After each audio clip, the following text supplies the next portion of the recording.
আসসালামু আলাইকুম। আমি ওয়ালাইকুম কাজী আসসালাম। নজরুল ইসলাম পারভেজ, প্রকাশক, শিক্ষা ও সাহিত্য চিত্রকল্প। আমাদের একটি অনলাইন ওয়েব পোর্টাল। আমরা বিশেষ করে শিক্ষা ও সাহিত্য নিয়ে এখানে কাজ করি। শুধু শিক্ষা ও সাহিত্য বলতে আমাদের সকল শাখা, শিক্ষা ও সাহিত্যের সকল শাখায় আমরা অবাধ বিচরণ করি। বাংলা ভাষাভাষী যারা শিক্ষা ও সাহিত্য চর্চা করেন তাদের সবাইকে আমাদের এই প্ল্যাটফর্মে আমরা স্বাগত জানাই সকল ধরনের সাহিত্যকর্মে। আহ, তো আমরা আজকে সরাসরি সম্প্রচারে ইতিমধ্যে চলে গিয়েছি। আজকের আমাদের পঞ্চম লাইভ অনুষ্ঠানে অতিথি হিসেবে আছেন কে এম ফাহাদ, কবি এবং আবৃত্তি শিল্পী, এবং আমাদের সাথে আরো আছেন উদীয়মান লেখক, নবীন লেখক ফরিদুজ্জামান রিফাত। তিনি আমাদের সাথে জয়েন করেছেন পীরগঞ্জ, রংপুর থেকে। আহ, আপনাদের দুজনকেই আজকের আমাদের শিক্ষা ও সাহিত্য চিত্রকল্পের পক্ষ থেকে পঞ্চম অনুষ্ঠানে স্বাগতম। তো আপনাকে অনেক অনেক ধন্যবাদ আমাদেরকে আমন্ত্রণ জানানোর জন্য। ধন্যবাদ রিফাত ভাই। আহ, তো আপনি কিছু বলবেন, মানে আপনারা আমাদের এই প্রোগ্রাম সম্পর্কে প্রাথমিক যে বক্তব্য সেটা।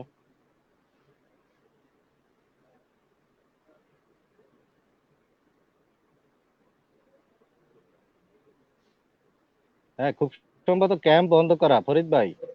আপনার মাইক বন্ধ করা, ক্যাম্পটা মাইক। বন্ধ করা আছে, ক্যাম্প মাইক ঠিক আছে, বন্ধ মাইক করা। বন্ধ করা।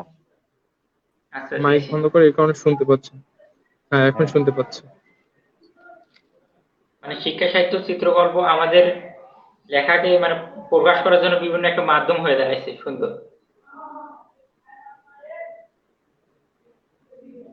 আচ্ছা, ধন্যবাদ আহ, ফরিদুজ্জামান রিফাত ভাই।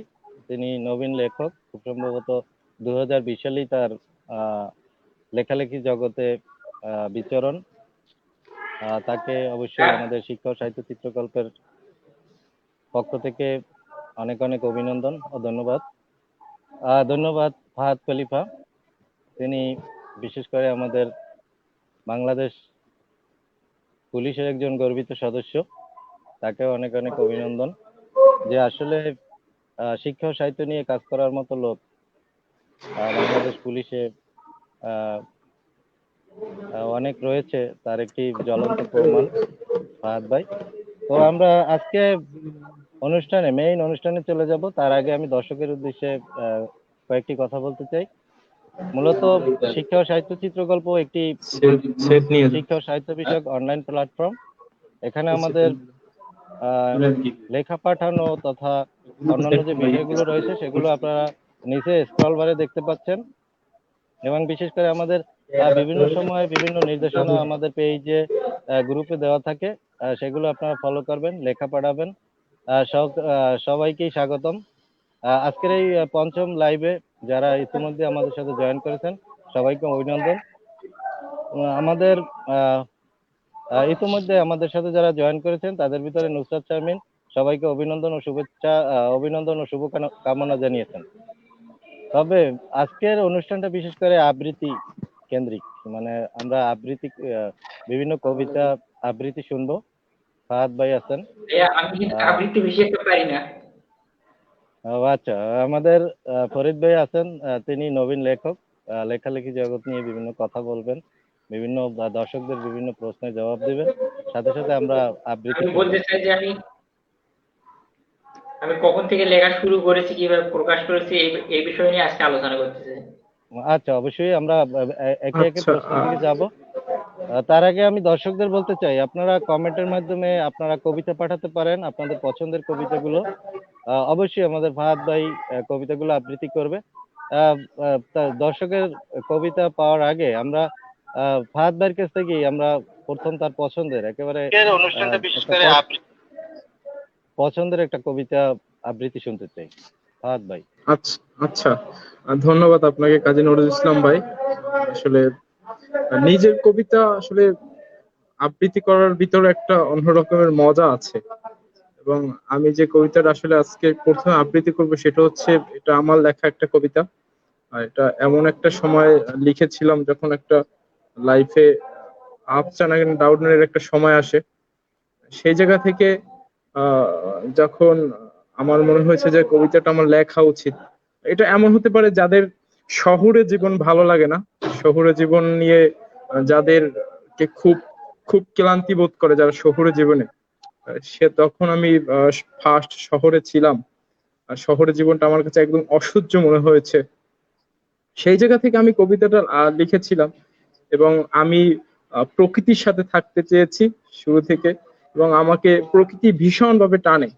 সেই জায়গা থেকে আমি লিখেছি যে এই শহর কেন বারবার আমাকে চায়, এই শহর কেন আমার প্রতি, এই শহরের এত আকর্ষণ, এই শহরের কাছে আমি কি, মানে এই নিয়ে আমার কবিতাটা লেখা হয়েছিল। কবিতাটার নাম হচ্ছে এমন যে আহ, আক্রোশের রোশনালে, অর্থাৎ আমি কেন এই শহরের আক্রোশে, আমার উপর এই শহরের কেন ক্ষোভ, সেই জায়গা থেকে আবৃত্তি করছি।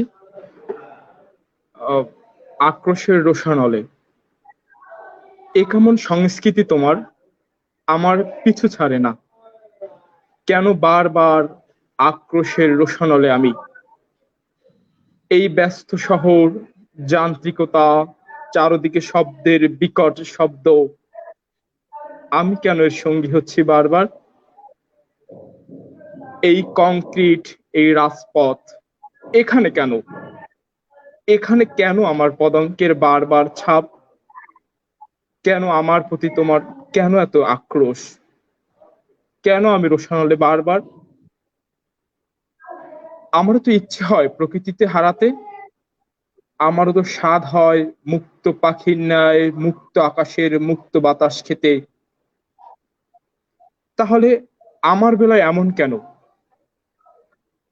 আমি তো কংক্রিট না, আমি তো মানুষ, রক্তে মাংসে গড়া আমার দেহ, আমার প্রতি কেন তোমার এত প্রিয়তা, যদি আজ চাও সুখে থাকতে, আমাকে ছেড়ে দাও, নইলে, নইলে তোমার শহর, তোমার রাজপথ, তোমার শব্দের বিকট শব্দ আজ আর ঝলসে যাবে, আর তখনই মুক্ত হব আমি। এটা খুব একটা বেশি বড় কবিতা না, মোটামুটি টাইপের একটা কবিতা। আমি এটা সেই শহরের জীবনে ঢোকার শুরু থেকে এই কবিতা আমি লিখেছিলাম। ধন্যবাদ ভাইয়া। অনেক আচ্ছা সুন্দর আচ্ছা। হয়েছে। হ্যাঁ, অনেক অনেক ধন্যবাদ। আমার মনে হয় যে দর্শকের পছন্দ হবে এবং অনেক ভালো লাগবে। আজকে আমরা অনেক একটা ভালো একটা মুহূর্ত পার করব আমাদের এই পঞ্চম লাইভ অনুষ্ঠান। হুম, হুম, হুম। তো এবার প্রশ্নের দিকে যাই। ফরিদুজ্জামান রিফাত ভাইয়ের কাছে, যে নবীন লেখক, নবীন সাহিত্যিক। অবশ্য আমাদের একটি কথা সবাইকে জানিয়ে দেওয়া উচিত, সেটা হলো আমাদের শিক্ষা ও সাহিত্য চিত্রকল্প প্ল্যাটফর্মে নবীনদের, পুরনোদের সবাইকে আহ, স্বাগতম। এবং সবাইকে আমরা আমাদের এই প্ল্যাটফর্মে স্বাগতম জানাই। কারণ একজন নবীন লেখক তার পথ চলা যেন আমাদের শিক্ষা ও সাহিত্য চিত্রকল্প থেকে শুরু হয়, এবং তার পথ চলাটা যেন সে এই জায়গায় ধরে রাখে। উম, এই কামনা করি নবীন যাদের লেখক। তো ফরিদুজ্জামান রিফাত ভাই, আপনার কাছে প্রশ্ন, সেটা হলো সাহিত্য জগতে আপনার বিচরণ, এর শুরুটা কোন জায়গা থেকে? মানে সাহিত্য জগতের বিচরণ আমার চতুর্থ শ্রেণী থেকে শুরু হয়েছে আর কি। আমি যখন লিখতে বসতাম, মানে হাতের লেখা যখন লিখি, লিখতে লিখতে দেখি যে কবিতার মতো হয়ে যাচ্ছে। তারপর থেকে আমার আগ্রহটা বেড়ে যায়, সকলের অনুপ্রেরণা পাই, এইভাবে আমার লেখা শুরু হয়। আচ্ছা। তো চতুর্থ শ্রেণীতে যখন আপনি প্রথম লেখালেখি শুরু করেন, তখন আপনার প্রথম লেখা কোনটি? দর্শকের উদ্দেশ্যে কি সেই লেখাটা মানে বলা যাবে যে আপনার কোন লেখাটা দিয়ে আপনার মনে হয়েছে যে আপনার সাহিত্য জগতে আপনি তখন বিচরণ শুরু করে দিয়েছেন? মনে আছে আপনার সেই প্রথম কবি লেখাটি? মানে কবিতাটা আমি প্রথম লিখেছিলাম, তখন আমার খাতাটা হারিয়ে গেছে। এক স্টুডেন্ট আমার খাতাটা চুরি করেছিল, প্রচুর কষ্ট পাইছিলাম। ও আচ্ছা আচ্ছা। তো আমরা ফরিদ ভাইয়ের কাছ থেকে, ফরিদুজ্জামান রিফাত ভাইয়ের কাছ থেকে আমরা অনেক কথা শুনবো ফাঁকে ফাঁকে। এর ফাঁকে আমরা আবৃত্তি শুনবো। ফাহাদ ভাই, আপনি আহ, বর্তমান সময়ে যারা আবৃত্তি করছে, যারা লিখছে, কবিতা লিখছে, তার ভিতরে আপনার সবচেয়ে মানে পছন্দনীয় যে কবিতাগুলো, সেটি কোন ধরনের কবিতা? আমার কাছে প্রেম, বিরহ, হ্যাঁ, দেশপ্রেম? আমার কাছে হ্যাঁ, আমি কোনটা? শুরুতে আপনাকে বলেছি অবশ্যই দেশপ্রেম মানুষের একটা আলাদা একটা ব্যাপার থাকা উচিত। সেই জায়গা থেকে দেশপ্রেমের কবিতা অবশ্যই আমার ভালো লাগে। প্রকৃতি আমাকে খুব বেশি টানে, প্রকৃতির কাছে।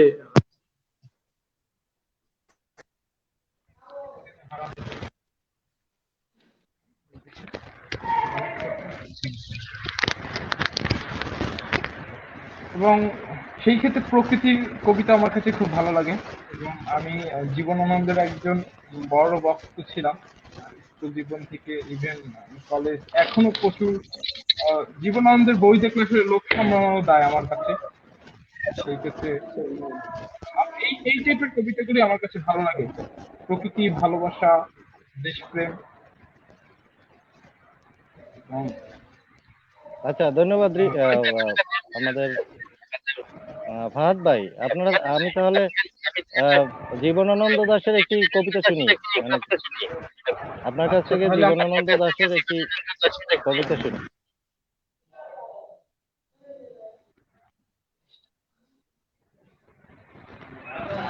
কথা শোনায় না? আচ্ছা, ফাহাদ ভাই একটু ব্যস্ত আছে। তো এর ফাঁকে আমরা ফরিদুজ্জামান রিফাত ভাইয়ের কাছে একটি প্রশ্ন করি। সেটা হলো যে আপনি কোন ধরনের কবিতা লিখতে পছন্দ করেন? বুঝলাম না কথাটা।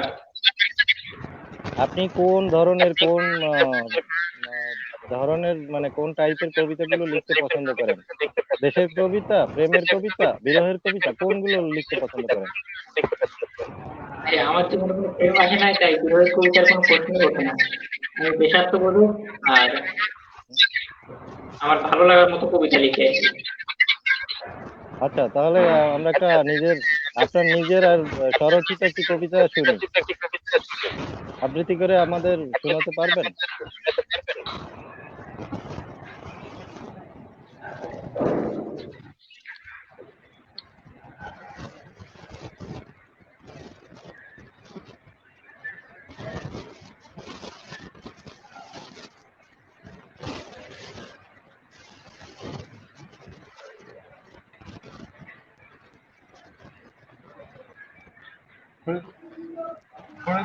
রিফাত ভাই। হ্যাঁ, বলেন। হ্যাঁ, আপনার কবিতা আবৃত্তি শুরু করেন। হ্যাঁ, আমি কবিতা আবৃত্তি করতে পারবো না, তেমন কবিতা আবৃত্তি করতে পারি না। ও আচ্ছা। তো আমাদের ফাহাদ ভাই, তিনি আবার আমাদের সাথে সংযুক্ত হয়েছেন। তো ফাহাদ ভাই, আমরা জীবনানন্দ দাশের একটি কবিতা শুনি। হ্যাঁ হ্যাঁ, অবশ্যই অবশ্যই। এক্ষেত্রে একটু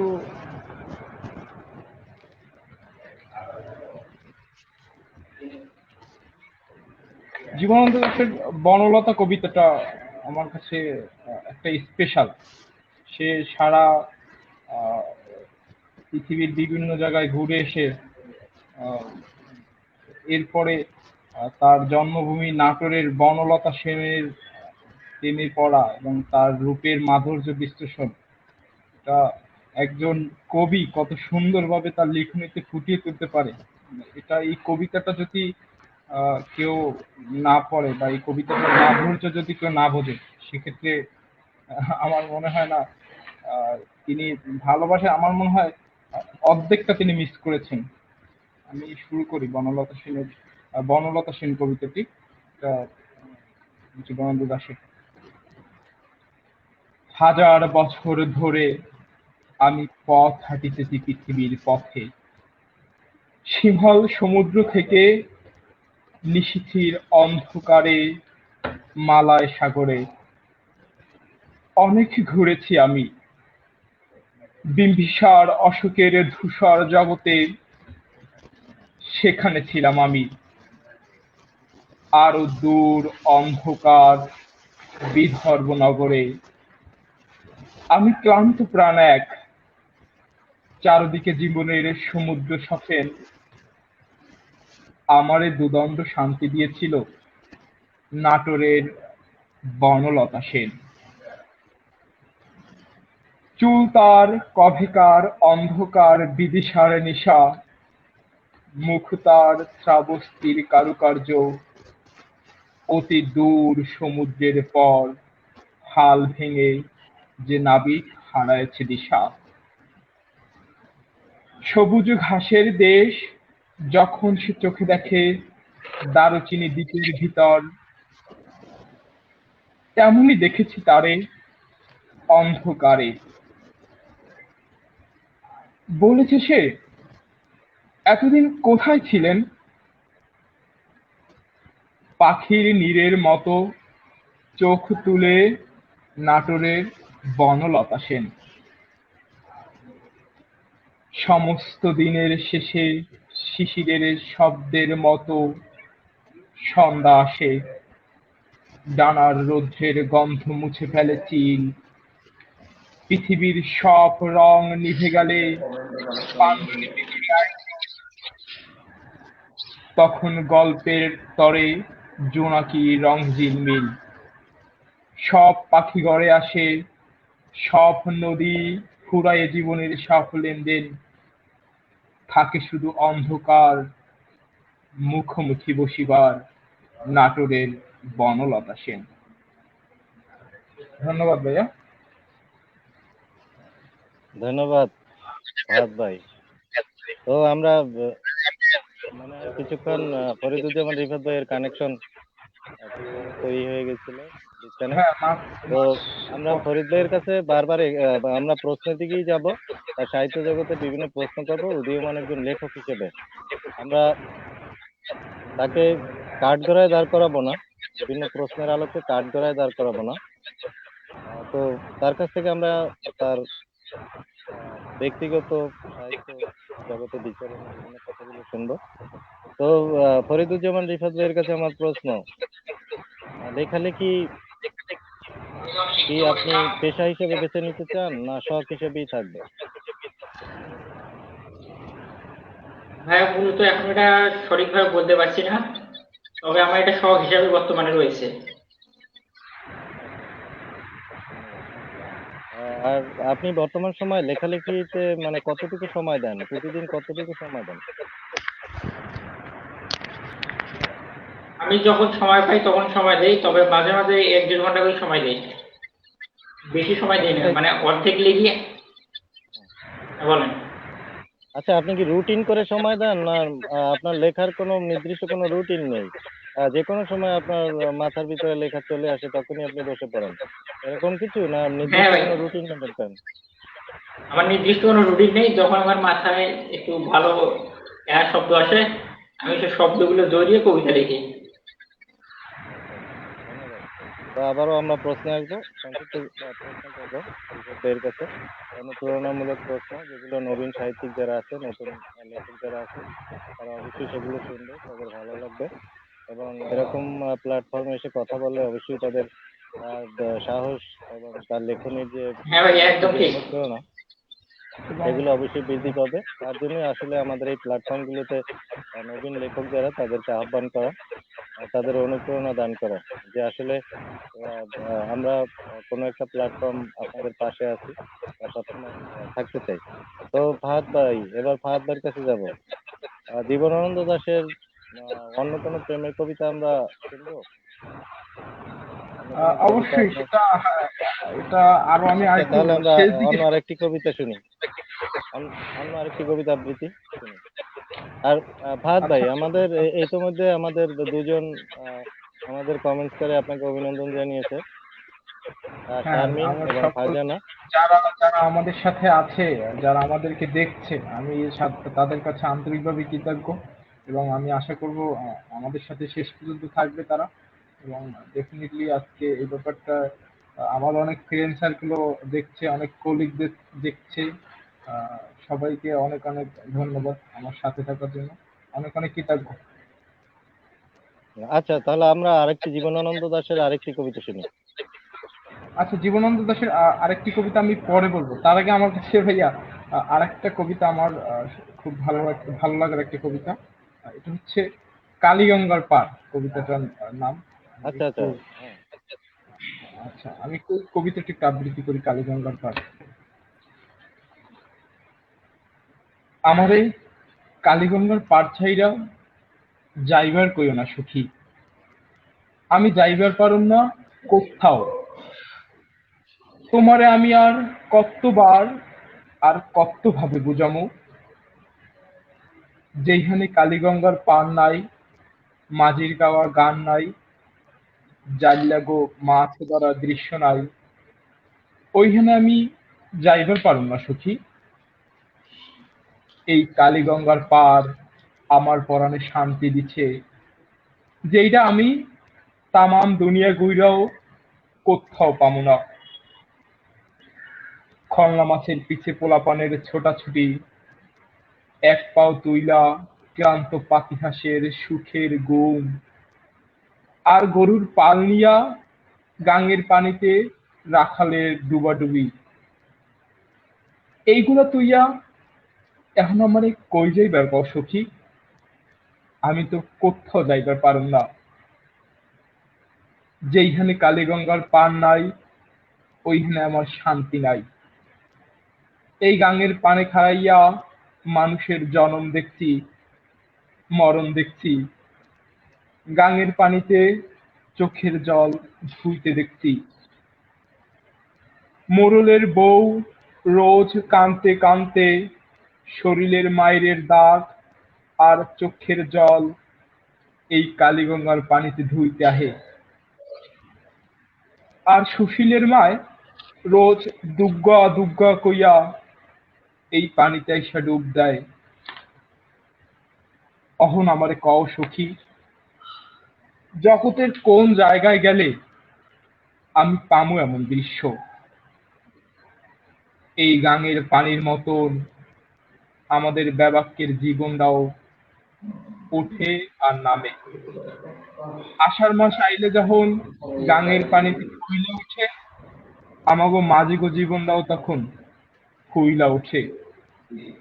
যখন যাকে যাকে মাছরা আমাগো জালে ধরা দেয়, বিশ্বাস করো সখী, তখন আমি মাছ দেখি না, দেহি খালি আমাগো সংসারে সুখ দাঁত বাইর কইরা হাসতাছে। এই এই সব হইয়া অহন আমারে কই যাইবার কও সখী, আমি তো কালীগঙ্গার পার ছাইরা আর এই গাঙের টলটলা পানি ছাইরা কোথাও যাবো না, আমি কোথাও যাবো না সখী। ধন্যবাদ ভাইয়া। অনেক সুন্দর হয়েছে আবৃত্তি। হ্যাঁ, আমি একটি আবৃত্তি করতে চাই। ও আচ্ছা আচ্ছা, ধন্যবাদ, অনেক অনেক ধন্যবাদ ফাহাদ ভাইকে। ওদিকে আমাদের ফরিদুজ্জামান রিফাত ভাই একটি আবৃত্তি শোনাবে, অনেক আবৃত্তি আনন্দের আগে একটি বলি। বিষয়, তিনি প্রথম আমাদেরকে জানিয়েছিলেন। ও আচ্ছা আচ্ছা, ধন্যবাদ ফরিদুজ্জামান রিফাত ভাইয়ের কাছ থেকে আবৃত্তি আমরা আগে একটা কিছু আবৃত্তি কথা শুনবো। বলতে চাই। হ্যাঁ, অবশ্যই অবশ্যই। মানে আমি কবিতাটি লিখেছি এই জন্য, মানে অনেক কবি কবিতা লেখে, অনেকে বলে নাকি সেকাটি হয়ে গেছেন এই কবি। তো এই বিষয় নিয়ে আমি একটা কবিতা লিখেছি, সবাইকে জানিয়ে দিতে চাই। আচ্ছা আচ্ছা, অবশ্যই। আমার বলতে চাচ্ছি যে হলো, আমি চতুর্থ শ্রেণী থেকে লেখা শুরু করেছি, তখন কি আমি কি প্রেমের কিছু বুঝতাম? তো মানুষ এরকম কথা বলে কেন, এটাই তুলে ধরার জন্য আমি কবিতাটি লিখেছি।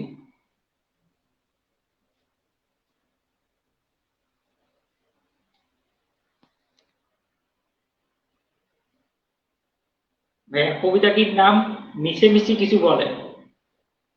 লেখক সমাজ গর্জে ওঠো, বলবো একটি কথা, নবতরুণ তরুণীর লেখকরা সবাই আমরা নিপীড়িত, আমাদের নিয়ে মজা করে, বলে অনেক অশ্লীল কথা, লোকে বলে আমরা নাকি প্রেমে খেয়েছি ছেঁকা, হয়ে গেলাম নাকি কবি, সবার কথা জানি না আমি, শোনো আমার কথা একটুখানি, করিনি প্রেম আমি, তবে খেলাম কেমনে শেখা, লোকে বলে মিশেমিশি, ফালতু এসব কথা। শোনো তবে লেখক হলাম, কেমনে হলাম কবি, ছোট থেকেই আমি বড্ড লিখতে ভালোবাসি। নিজের কথাগুলি লিখি আমি কবিতারই মাঝে, আসলে কে শুধুই মিশেমিশি কিছু বলে। আচ্ছা, ধন্যবাদ রিফাত ভাই। আহ, তিনি আবার ডিসকানেক্ট হয়ে গেছেন। তো আমাদের সাথে অনেকেই আজকের এই লাইভ অনুষ্ঠানে সংযুক্ত আছেন। তারপর সবার উদ্দেশ্যে আমি একটি কথা বলি। সেটা হলো, আমাদের লাইভে যারা অংশগ্রহণ করেছেন তারা যার যার জায়গা থেকে একটু শেয়ার বাটনে ক্লিক করে সবাইকে জানিয়ে দেন। তাহলে হয়তো অনেকেই আমাদের সাথে আরো সংযুক্ত হবেন। তার জন্য আমি যারা দর্শক হিসেবে আছেন তাদের সবাইকে একটু অনুরোধ করছি, আপনারা আপনাদের শেয়ার বাটনে ক্লিক করে যারা শিক্ষা এবং সাহিত্যকে ভালোবাসে তাদেরকে জানিয়ে দেন, তারা আমাদের সাথে সংযুক্ত হোক। তো এবার আবার আমরা ফাহাদ ভাইয়ের কাছে যাব। সেটা হলো যে এবার তার লেখালেখি নিয়ে আমি একটু কথা শুনতে চাই তার কাছ থেকে। সেটা হলো, আপনার লেখালেখির জগতে যে আপনার বিচরণ, এটা কোনো ব্যক্তি বা কোনো প্রতিষ্ঠানের কাছ থেকে কি আপনার কোনো অনুপ্রেরণা আছে কিনা? আচ্ছা, ডেফিনেটলি। ছোটকালে আসলে খুব ছোট থেকে আসলে কবিতার প্রতি একটা টান, কবিদের প্রতি একটা টান। আহ, আমি জানি না কেন এটা হচ্ছে। আহ, আমাদের ছোট সময় কিন্তু বিটিভিটাই ছিল আমাদের কাছে একটা বিনোদন অর্জন বা বিনোদন গ্রহণের একটা মাধ্যম। এবং বিটিভিতে আপনি আগে যে কোনো কালচারাল অনুষ্ঠান দেশের বা যে কোনো অনুষ্ঠানে আবৃত্তি, প্রচুর আবৃত্তি দেখানো হতো এবং কালজয়ী লেখকদের কবিতা, তারপরে তৎসম কবিরা অনেক সুন্দর সুন্দর আবৃত্তি করতো। আমি জানি না কেন যেন তাদের প্রতি আমার একটা, সেটা দেখতে দেখতে একটা টান হয়ে গেছে। এবং সেই জায়গা থেকে কবিতার প্রতি ভালোবাসা, লেখকদের প্রতি সম্মান দেখানো, এটা এটা আমি ছোটকাল থেকে পেয়েছি। এবং আহ, এখানে বিশেষ করে যখন বাংলাদেশ পুলিশ বাহিনীতে আমি যোগদান করেছি, এরপরে আমি এমন একটা মানুষের সান্নিধ্য পেয়েছি যেটা আসলে আমাকে হ্যাঁ, তুমি সামনে কত পথ সালে চলতে। পুলিশে জয়েন করছো? আমি হচ্ছে 2016 সালের আগস্টে বাংলাদেশ পুলিশ বাহিনীতে যোগদান করেছি। যে কথা ও বলছিলাম আচ্ছা। সেটা হচ্ছে যে এরপরে পুলিশ বাহিনীতে যোগদান পরে আমার একজন শ্রদ্ধেয় স্যার কাজী গোলাম সাবা, তার সান্নিধ্যে আসার সুযোগ হয়েছে। এবং তার লেখনী চিন্তায় আমি আসলে তার কাছে আমি ডাকতো না, তারপরে চলে আসতাম। স্যারের সাথে অনেক কিছু শেয়ার করছি, সেই জায়গা থেকে আবার নতুন উদ্যমে শুরু করা। এবং ডেফিনেটলি তিনি আমার একজন, আমি তাকে গুরু বলবো। এবং তার সাথে আমার একটা সময় কাজ করার সুযোগ হয়েছিল, যদিও তিনি এখন নেই। আমি আশা করি আবার তার সাথে আমি কাজ করতে পারবো। আচ্ছা, ধন্যবাদ ফাহাদ ভাই। আপনার যে অনুপ্রেরণার যে মানুষটা, সে কি আজকের হ্যাঁ, আমাদের এই লাইভ অনুষ্ঠান দেখছে? আপনি কি যদি জানেন যে দেখে সে থাকে, লাইভে সংযুক্ত যদি আছে কিনা? দেখে থাকে, তাহলে তার জন্য একটা আমার সেলুট। এবং আমি আশা করি তিনি দেখছেন। আচ্ছা, আচ্ছা আচ্ছা, ভালো তো। ধন্যবাদ। তো রিফাত ভাইয়ের কাছে আমি প্রশ্ন করি যে আপনার অনুপ্রেরণার কোনো মানুষ আছে কিনা, এই সাহিত্য জগতে বিচরণে না কোনো ভাইয়া, অনুপ্রেরণামূলক কোনো মানুষ আমার থাকতে? অনুপ্রেরণা তেমন কোনো মানুষ নেই, তবে একজন মানুষ আছে, আমার জেঠিমা। উনি আমার কবিতার ভীষণ ভক্ত, উনি আমার অনুপ্রেরণা প্রথম। আচ্ছা আচ্ছা ভাই, আমি একটু নুসরত শারমিন নামে এক আপু কমেন্ট করেছে যে আমার কাছ থেকে কবিতা শোনার অনুরোধ করেছেন। আমি কাইন্ডলি, উনি কোন কবিতা শুনতে চাই আমি একটু সেটা জানতে চাই। আহ, ওখানে আচ্ছা, কমেন্টে দেখতে। নুসরাত শারমিন একটি কবিতা আবৃত্তির জন্য ফাহাদ ভাইকে বলেছেন। আমরা স্ক্রিনে সেই কবিতাটি আমরা দেখব। সে কোন কবিতাটি আমরা আমাদের ফাহাদ ভাইকে অনুরোধ করেছেন। আচ্ছা, এই ওই স্ক্রিনে কবিতাটি আছে, ফাহাদ ভাইয়ের কাছ থেকে আমরা কবিতাটি আবৃত্তি শুনি। আচ্ছা, এটা কি বলে, এটা কি, এটা কি তার লেখা না কোনো কবির লেখা, এটা আমি ঠিক বুঝতে পারছি না। আচ্ছা, সে তো কোনো কবির নাম উল্লেখ করেনি। তো বুঝতে আচ্ছা, কোন সমস্যা কবি হচ্ছে। নাম আমরা উল্লেখ করেনি। তো এটা আমরা এটা আশা করব নুসরাত শারমিন কবি তিনি লাইনটা। কবির নাম উল্লেখ করে দিবেন। হ্যাঁ, হ্যাঁ, হ্যাঁ।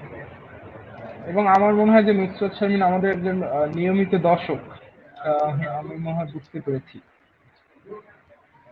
হ্যাঁ, হ্যাঁ, অবশ্যই। নুসরাত শারমিন আমাদের শিক্ষা ও সাহিত্য চিত্রকল্পের একজন লেখক এবং কবি, উদীয়মান একজন কবি। তিনি আমাদের সাথে সবসময় সংযুক্ত থাকেন। তো আমরা কবিতাটি পরে শুনবো। আহ, নুসরাত শারমিন তিনি কবি এবং কবির নাম অবশ্যই উল্লেখ করে দিবেন। তো এ ফাঁকে আমরা একটি প্রেমের কবিতা শুনবো। বিশেষ করে হ্যাঁ, হ্যাঁ, ফাহাদ ভাই, আমরা হেলাল হাফিজের একটি কবিতা শুনতে চাই।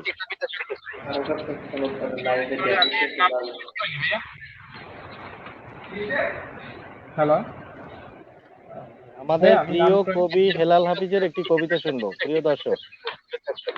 আচ্ছা, হিলাল হাবিবের কবিতা শুনতে চাচ্ছে আমার কাছে। আমাকে এক্ষেত্রে আমি একটু সময় নিব।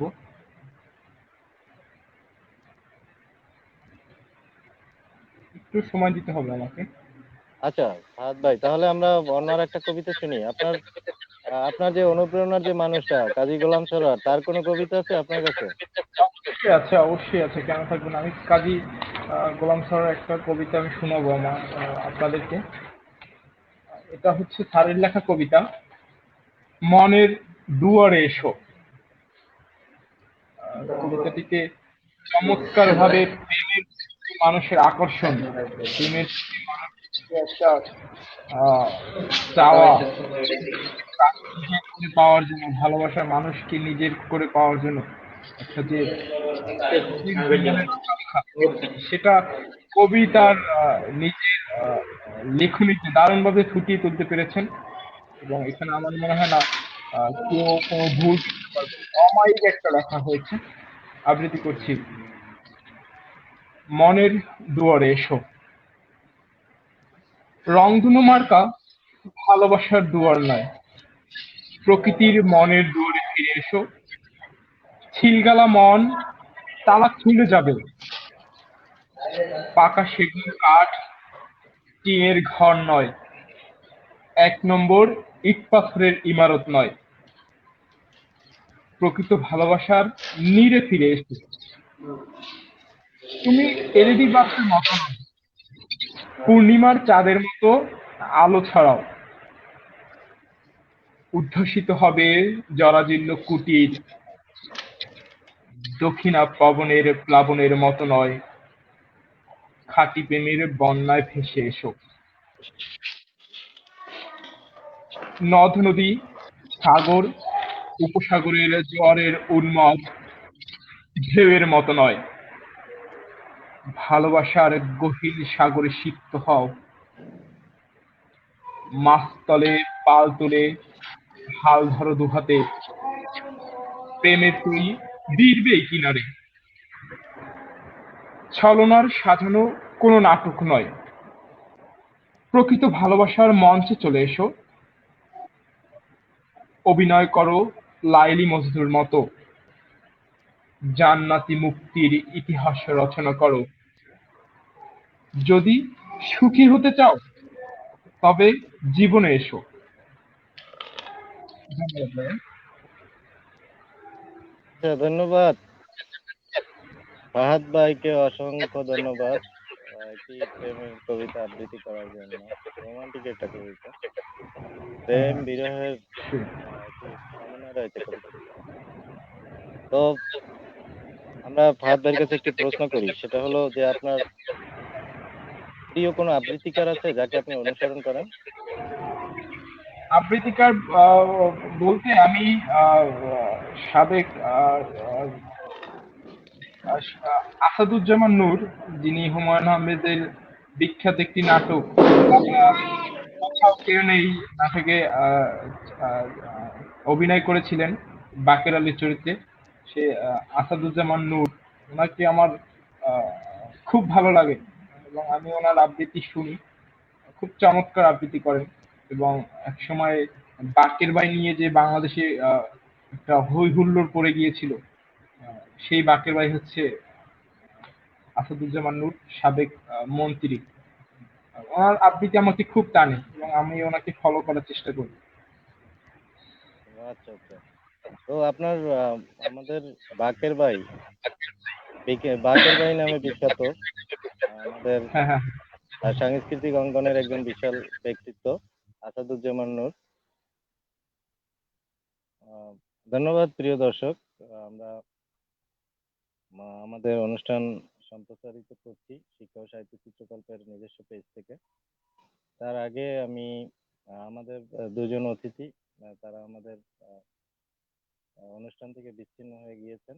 এর ফাঁকে তারা আসার ফাঁকে আমি শিক্ষা ও সাহিত্য চিত্রকল্প বিষয়ে কিছু কথা বলতে চাই। সেটা হলো, শিক্ষা ও সাহিত্য চিত্রকল্প একটি বাংলা ভাষাভাষীদের জন্য একটি প্ল্যাটফর্ম, যেটাকে সবাই সাহিত্য জগতের সবগুলো শাখায় ব্যবহার করবেন। বলতে তারা লেখা পাঠাবেন, তাদের আমি লেখার সমালোচনা হবে। তারা নজরুল ইসলাম ভাই কি আমাকে শুনতে পাচ্ছেন? শুনতে হ্যাঁ ভাইয়া, পাচ্ছেন? শুনতে পাচ্ছি সবার কথা। আমাদের যেটা বলছিলাম যে আমাদের আচ্ছা, আমাদের প্রিয় দুজন অতিথি আমাদের সাথে আবার সংযুক্ত হয়েছেন। তো আমরা আমাদের শিক্ষা ও সাহিত্য চিত্রকল্প নিয়ে মাঝে মধ্যে আমরা কথা শুনবো। তো রিফা, আমাদের ফাহাদ ভাইয়ের কাছে আমরা শুনবো যে আমাদের আসাদুজ্জামান নূর বিশেষ সাংস্কৃতিক অঙ্গনের একজন বিশাল ব্যক্তিত্ব এবং একজন সমাজের একজন একজন তার বর্ণাঢ্য ব্যক্তিত্ব এবং তার ভূমিকা অবশ্যই বাংলা সাহিত্যে স্মরণীয় হয়ে থাকবে।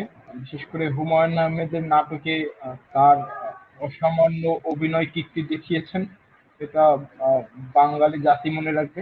এবং তাকেও আমরা আমাদের নতুন তরুণ সমাজ, যদিও আমরা যখন সেই কোথাও কেউ নেই নাটক তৈরি করা হয়েছিল, সেই বাকের ভাই চরিত্রে, তখন হয়তো কেউ অনেক আমাদের প্রজন্মটা অনেক ছোট ছিল, অনেকের জন্ম হয়নি।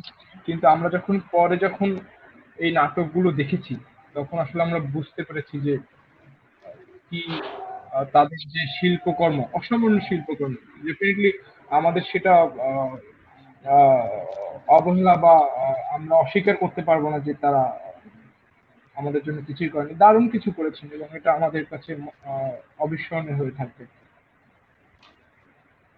আচ্ছা ফাহাদ ভাই, আমাদের কমেন্টে একটি কবিতা এসেছে, কবিতা আবৃত্তির রিকোয়েস্ট। তা হলো আক্তার নাজমুনের মনের মতো মানুষ। কবিতাটি আপনি আবৃত্তি মনের করতে মতো পারেন। মানুষ, হ্যাঁ। এটা মনের মতো মানুষ সম্ভবত লিখেছেন নাজমুন আক্তার লাকি। আচ্ছা, আমি একটু আবৃত্তি করার চেষ্টা করি, দেখি। এরকমের আসলে আবৃত্তি করাটা একটু টাফ, তারপরও ভুল ত্রুটি হলে আমি আশা করি যে দর্শক আমাকে ক্ষমা করবে। আচ্ছা। আচ্ছা। ভালোবাসা কতটা মধুর, আবার কত বেদনাময়। এই পৃথিবী স্বর্গের সুখ, প্রেমিক যদি মন মতো হয়। তাই তো বলি, জেনে বুঝে নাও তোমার মনের মানুষ। তোমার অমানুষের হাতে পড়লে তোমার থাকবে না কোনো হুঁশ। জেনে বুঝে সাথে চেনো, জেনে নাও বংশ পরিচয়। ব্যবহার মানুষ চেনো, টাকা পয়সা নয়। মনের মতো মানুষ পেলে স্বর্গের সুখ মেলে। বসন্তের সমীরে যেমন মনেতে ঢেউ খেলে। কৃষ্ণচূড়া যেমন রাঙায় প্রেমিকের মন, মনের মতো মন হলে রাঙায় তেমন। বাহ, দারুণ। অনেক অনেক ধন্যবাদ আমাদের ফাহাদ ভাইকে। প্রিয় দর্শক, আপনারা কমেন্টে আপনার প্রিয় কবিতার জন্য রিকোয়েস্ট করতে পারেন। আমাদের ফাহাদ ভাই অবশ্যই কবিতাগুলো আবৃত্তি করবে। তো আমরা আবারও একটু প্রশ্নে ফিরে যাই। সেটা হলো, আপনি কবি, নবীন একজন কবি এবং আবৃত্তি শিল্পী। আপনার দুইটা দিক মানে আপনি বিচরণ করেন। আর সেটা হলো, কবি হিসেবে আপনার আহ, বাংলা সাহিত্যের কোনো কিংবদন্তি আপনাকে আপনার লেখায় মানে অনুপ্রাণিত করে কিনা, মানে লেখায় তাদেরকে প্রভাবিত করে কিনা? প্রভাবিত করে বলতে আমি যেহেতু আগেই বলেছি প্রকৃতি আমাকে খুব টানে, সেক্ষেত্রে জীবনানন্দ দাশ প্রকৃতি নির্ভর কবিতা লেখেন। জীবনানন্দ দাশকে আমি খুব ফলো করি সেটা আমি বলবো না, কিন্তু তার কবিতাগুলো আমাকে খুব বেশি খুব ভালো লাগে। এবং আমি আহ, তাকে তাকে আহ, তার কাছ থেকে যে কবিতার যে একটা জ্ঞান, সেই জ্ঞানটা আমি নিতে চাই। সেইখান থেকে আমার মনে হয় আমি যেটুকু লেখার চেষ্টা করি, আমি জীবনানন্দ দাশকে তার রচিত কবিতাগুলোর যে রস, সেই রসটা আমার নলেজে ঢুকে যায়। আচ্ছা, আহ, আপনার আচ্ছা, এটা আমাদের মানে কমেন্ট বক্সে কবিতা আসছে নুসরাত শারমিনের লজ্জা, নির্মলেন্দু গুণ। কবিতাটি আমরা আবৃত্তি শুনবো। পারভেজ ভাই, আমি কি চলে যাব? হ্যাঁ হ্যাঁ, এখানে একটা দেখতে পাচ্ছি যে কবিতার নাম হচ্ছে লজ্জা, নির্মলেন্দু গুণের, বাংলা সাহিত্যের এক জীবন্ত কিংবদন্তির লেখা কবিতা।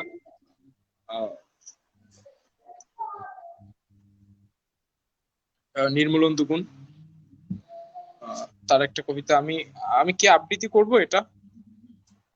আচ্ছা, এর আগে আমি একটু আমাদের রিফাত ভাইকে একটু উদ্দেশ্য করে একটা কথা বলতে চাই। সেটা হলো, আপনি থাকুন, আমরা ফাহাদ ভাইয়ের পরে আপনাকে হ্যালো, আবার প্রশ্নে যাব, আপনার সাথে কথা বলবো। সাইদ গ্রুপটা মনে হয় চলে গেছে। আচ্ছা, হ্যাঁ,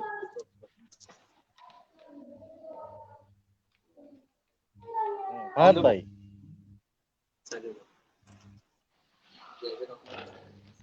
হ্যালো, আচ্ছা, আমরা নির্মলেন্দু গুণের কবিতাটি এইখানে শুনবো, solo Nusrat sound. Sharmin request করেছে।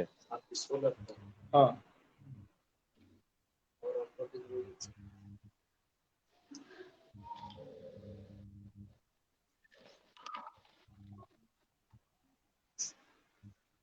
আপনি কি শুনতে পাচ্ছেন? হ্যাঁ, শুনতে পাচ্ছি।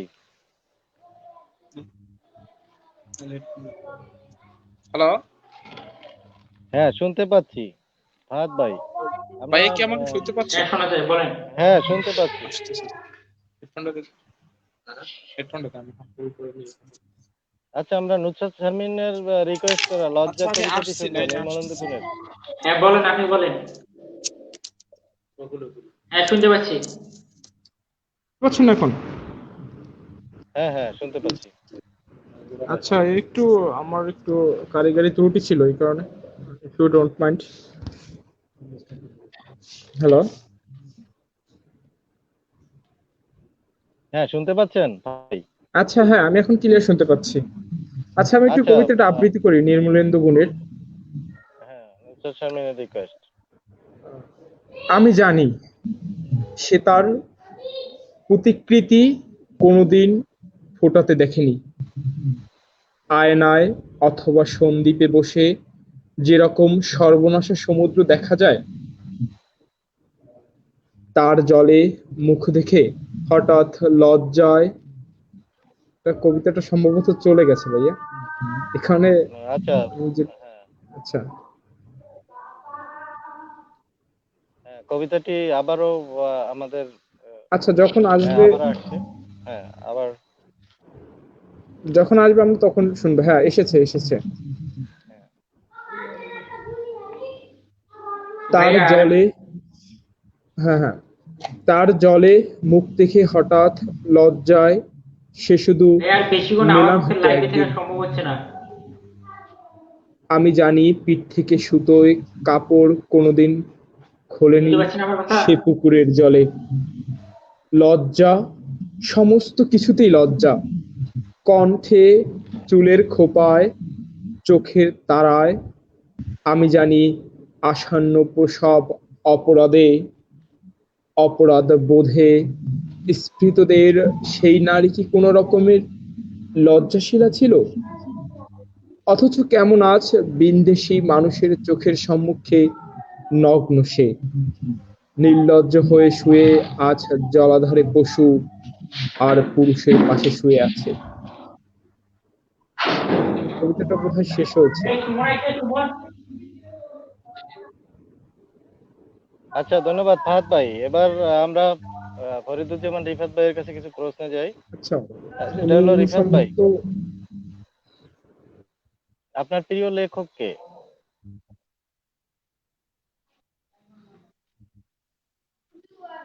ফরিদুজ্জামান রিফাত ভাই, বাংলা সাহিত্যে আপনার প্রিয় লেখক কে?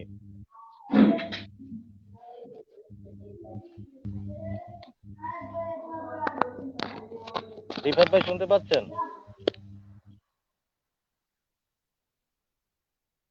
আচ্ছা, লাইন ডিসকানেক্ট হয়ে হ্যাঁ, গিয়েছে। লাইন ডিসকানেক্ট হয়েছে। হ্যাঁ, এখন আমরা ফাহাদ খলিফার কাছ থেকে, ফাহাদ ভাইয়ের কাছ থেকে আবারও কবিতা শুনবো। তিনি আমাদের নতুন আরেকটি কবিতা আবৃত্তি করে আচ্ছা, শোনাবেন। এবার আমি একটা কবিতা আবৃত্তি করব। সেটা হচ্ছে আহ, এটাও খুব ভালো একটা কবিতা। সেটা হচ্ছে অভিমানী প্রিয়া। এটা এটা আমার কাছে খুব ভালো লেগেছে কবিতাটা।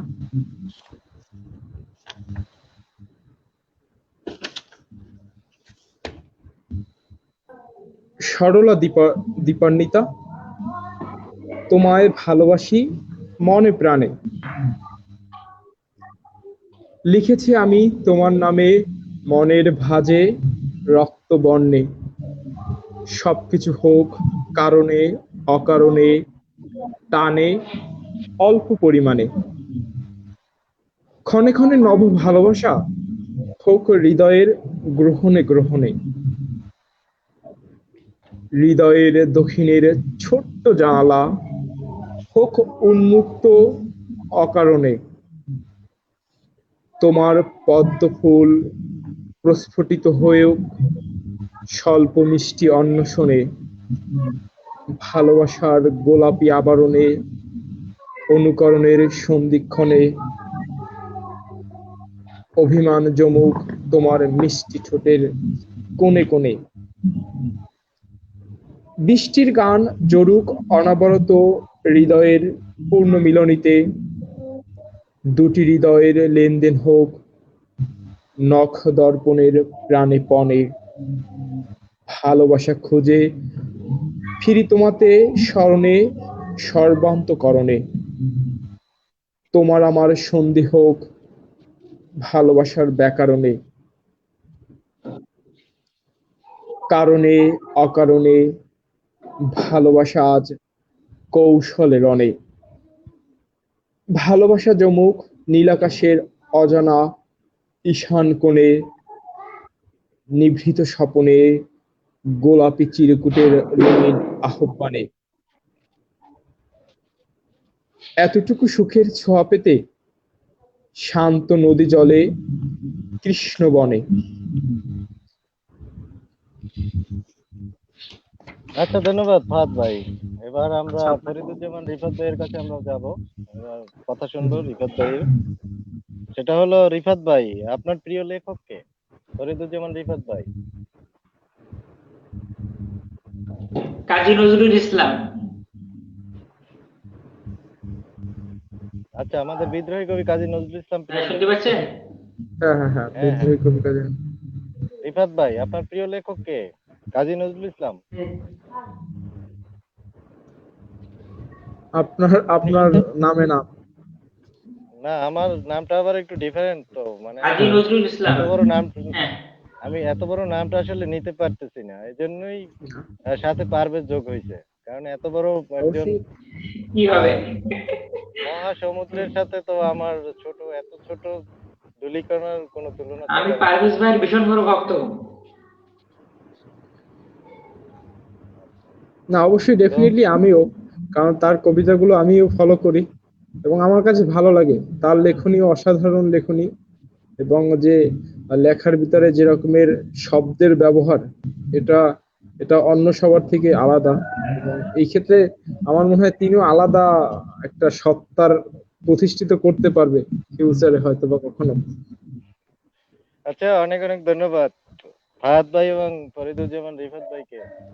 তো রিফাত ভাইয়ের কাছে আমার প্রশ্ন, সেটা হলো, যারা বর্তমান ভাইয়া সময়ে আমি যারা হ্যাঁ রিফাত ভাই,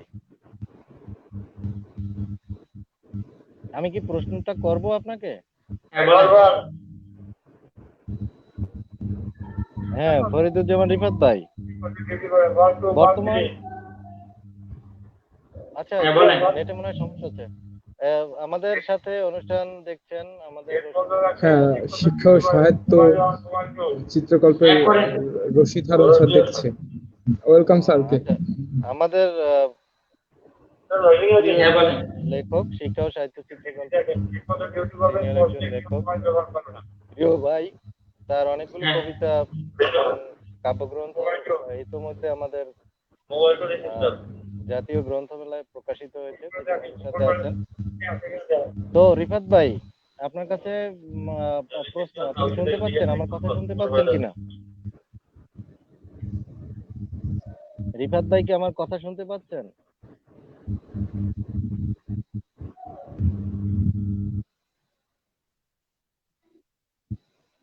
ফরিদুজ্জামান রিফাত ভাই, আপনি আমার কথা শুনতে পাচ্ছেন?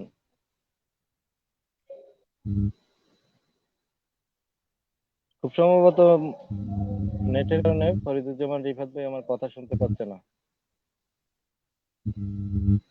হ্যালো, হ্যাঁ, বলেন। ফরিদুজ্জামান রিফাত রিফাত ভাই কি কথা শুনতে পাচ্ছেন?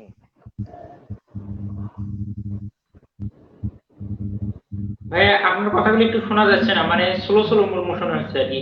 একটু ছোলো আসতেছে কথাগুলো। মানে আমার কথাগুলো স্লো হ্যাঁ, এখন আসতেছে? শোনা যায়। হ্যাঁ, আপনি একটু হ্যাঁ কাছে নিলে আমার কাছে মনে হয় বেটার হয়। আচ্ছা, ফরিদুজ্জামান রিফাত ভাইয়ের কাছে আমার প্রশ্ন, সেটা হলো নবীন লেখক হিসেবে আপনার কি হ্যাঁ ভাই, শুনতে পাচ্ছি, সমালোচনা বলেন। শুনতে হয় কিনা?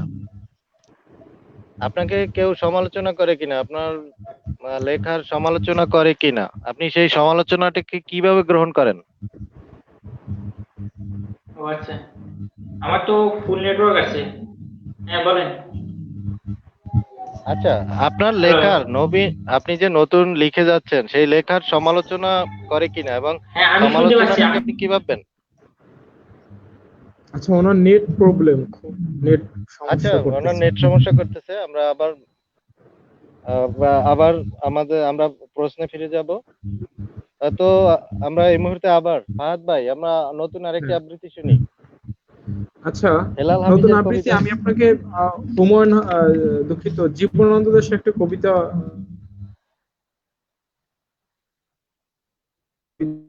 কবিতার কথা শুনতে চেয়েছিলাম, ভালো করার চেষ্টা করি। কবিতার নাম হচ্ছে আকাশ নীলা। জীবনানন্দ দাশের একটা বিখ্যাত কবিতা। সুরঞ্জনা, ওইখানে যেও না কো তুমি, বলো না কো কথা ওই যুবকের সাথে। ফিরে এসো সুরঞ্জনা, নক্ষত্র গড়া, ফিরে এসো এই মাঠে ঢেউয়ে, ফিরে এসো হৃদয়ে আমার। দূর থেকে দূরে, আরো দূরে, যুবকের সাথে যেও না কো তুমি। কি কথা তাহার সাথে? তার সাথে আকাশের আড়ালে আকাশ, মিথিকার মতো তুমি আজ, তার প্রেম গাস হয়ে আসে। সুরঞ্জনা, তোমার হৃদয়ে আজ গাস।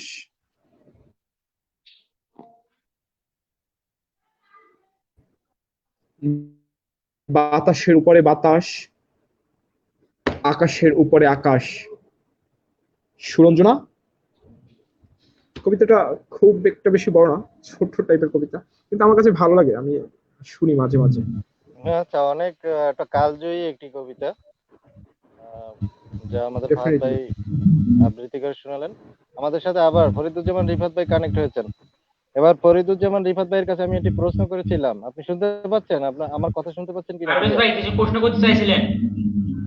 হ্যাঁ, প্রশ্নটা হলো যে আপনি যে নতুন লেখালেখি করছেন, আপনাকে সমালোচনার সম্মুখীন হতে হয় কিনা, আপনার লেখালেখি নিয়ে সমালোচনা করে কিনা মানুষ, সেইটা আপনি কিভাবে গ্রহণ করেন? হ্যাঁ ভাই, শুনতে পাচ্ছি, বলেন। আচ্ছা, আপনি আপনার লেখার সমালোচনাটা কিভাবে গ্রহণ করেন? মানুষ তো আপনার লেখা নিয়ে অবশ্যই সমালোচনা করে বা আপনার প্রশংসা করে। মানে সেই আমি সেই রকম চোখে কেমন? দেখি না, ওই রকম চোখে দেখতে গেলে তাহলে আমার লেখা এখানেই থামাতে হবে। না, কেন থামিয়ে দিতে হবে? এটা তো একটা অনুপ্রেরণার একটি অংশ। কারণ প্রত্যেকটি লেখক, প্রত্যেকটি সাহিত্যিক, কবি সাহিত্যিকের। কথা বলতে যাচ্ছে না। আচ্ছা, ফাহাদ হ্যাঁ ভাই কি হ্যাঁ আমার কথা শুনতে পাচ্ছেন? হ্যাঁ, আমি আপনাকে ক্লিয়ার শুনতে পাচ্ছি। আচ্ছা, তাহলে ফরিদুজ্জামান রিফাত ভাইয়ের নেটে খুব সম্ভবত সমস্যা করছে। হ্যাঁ, আমি গল্প তো আচ্ছা, আচ্ছা, আমি একটি প্রশ্নের উত্তর শোনার জন্য বারবার প্রশ্ন করছিলাম, কিন্তু হ্যাঁ, হ্যাঁ, হ্যাঁ, রিফাত হ্যাঁ। ভাই খুব সম্ভবত কানেক্ট হতে পারছে না। ভাইয়া শুরু থেকে আমি কথা বলি। হ্যাঁ, হ্যাঁ, হ্যাঁ, অবশ্যই। ভাইয়া, হ্যাঁ, হ্যাঁ, রিফাত ভাই বলেন। মানে আমি চতুর্থ শ্রেণী থেকে লেখা শুরু করেছিলাম, তবে প্রকাশ করা হয়নি।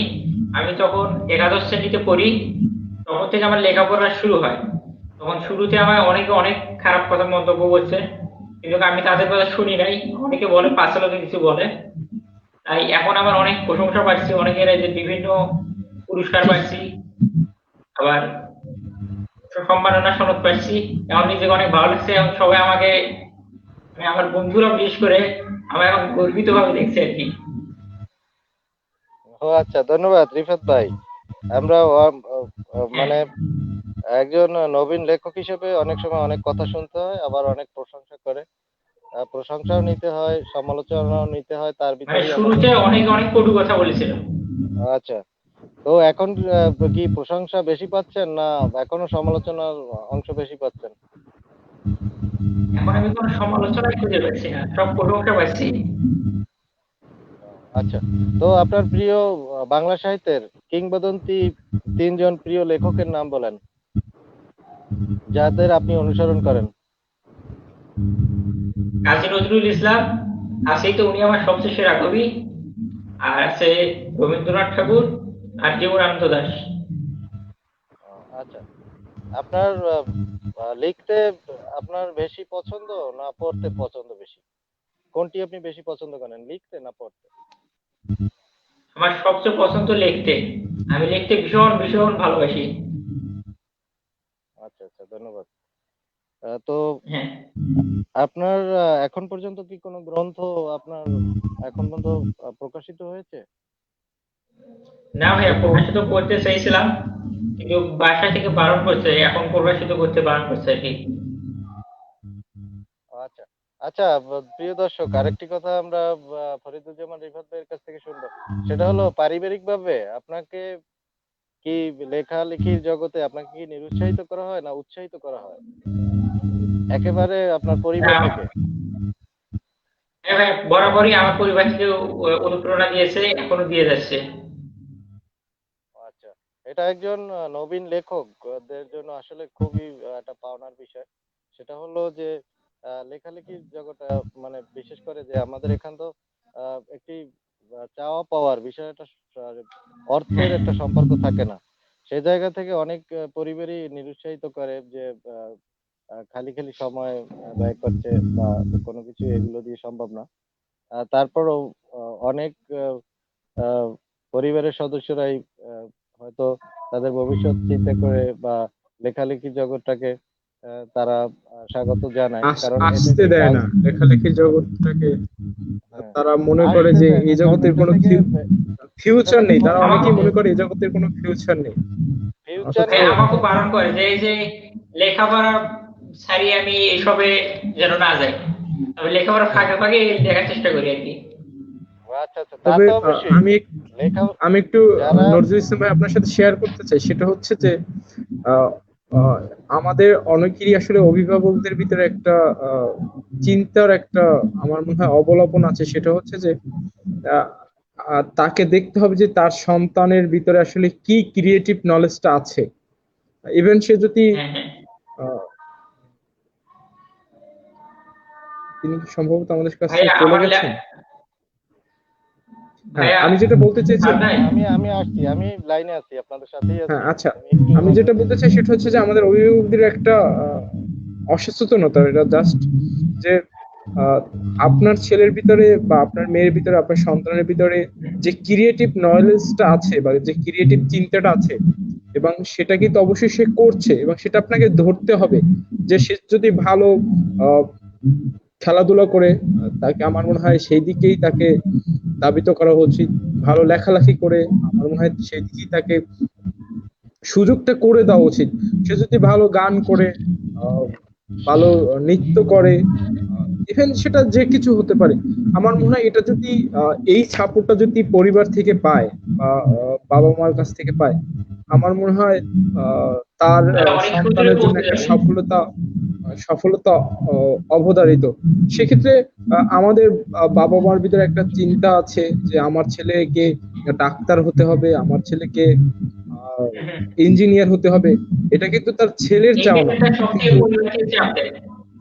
আমাদের অভিভাবকদের চাওয়া। অর্থাৎ আমাদের চাওয়াটাকে আমাদের সন্তানের উপরে দাবিত করতে চাচ্ছি। এই যে আমাদের ভিতরে একটা অসচেতনতা বোধটা, এই কারণে আমরা মনে হয় যাদের ভিতরে একটা ভিন্নধর্মী চেষ্টা আছে, সেটা অনেক সময় ফুটিয়ে তুলতে পারে না পরিবারের কারণে। ডেফিনেটলি এই দিকগুলোতে আমাদের মনে হয় সুযোগ দেওয়া উচিত আমাদের সন্তানদেরকে। আচ্ছা, এটা অনেক গুরুত্বপূর্ণ একটি কথা। আমরা তো আসলে ফাহাদ ভাই সেও একটি প্রফেশনে আছে, আমিও একটি প্রফেশনে আছি। আমরা হয়তো আমাদের শিক্ষা জীবনে আমি শেষ পারভেজ করেছি। ভাই, আমি কিছু বলতে চাই। হ্যাঁ, অবশ্যই রিফাত ভাই। পারভেজ ভাই, হ্যাঁ, আমার ল্যাপটপে চার্জ শেষ, 2% চার্জ আছে। তাহলে কি আমরা এমার্জেন্সি আমরা ফরিদুজ্জামান রিফাত ভাইয়ের কাছ থেকে আমরা লিভ নিব, তারপর আমরা ফাহাদ ভাই আর আমি অনুষ্ঠানে থাকবো। তাহলে ভাই অবশ্যই আমার প্রথম লাইভ, এর জন্য একটু। আমরা ফরিদুজ্জামান রিফাত আচ্ছা, ভাইয়ের সকলে ভালো থাকবেন। সাহিত্য চিত্রকল্প নিয়ে সংক্ষিপ্ত একটি বক্তব্য শুনে আমরা রিফাত ভাইকে লিভ করব। শিক্ষা ও সাহিত্য চিত্রকল্প সম্পর্কে আপনার অভিমত কি? ফরিদুজ্জামান রিফাত ভাই। ভাইয়া কথা বলতে যায় না। আচ্ছা, তার প্রিয় দর্শক, আমরা ফরিদুজ্জামান রিফাত ভাইয়ের কাছ থেকে লিভ নেব। তার জন্য অনেক অনেক শুভকামনা।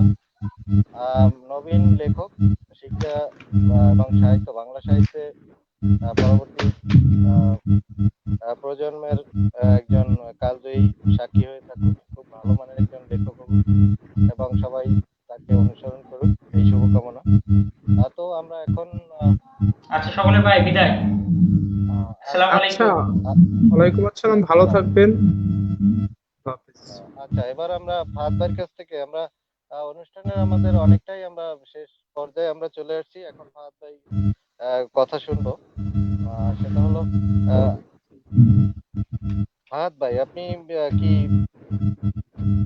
মানে একজন, মানে এটা একেবারে খুবই মানে পার্সোনাল একটা প্রশ্ন, সেটা হলো ব্যক্তিত্ববান লেখক হতে কোন দিকগুলোর প্রতি বেশি গুরুত্ব দিতে হয়, এ সম্পর্কে আপনার অভিমত শুনতে চাই। ব্যক্তিত্ববান একজন লেখক হিসেবে কোন দিকে বেশি গুরুত্ব দিতে হয়?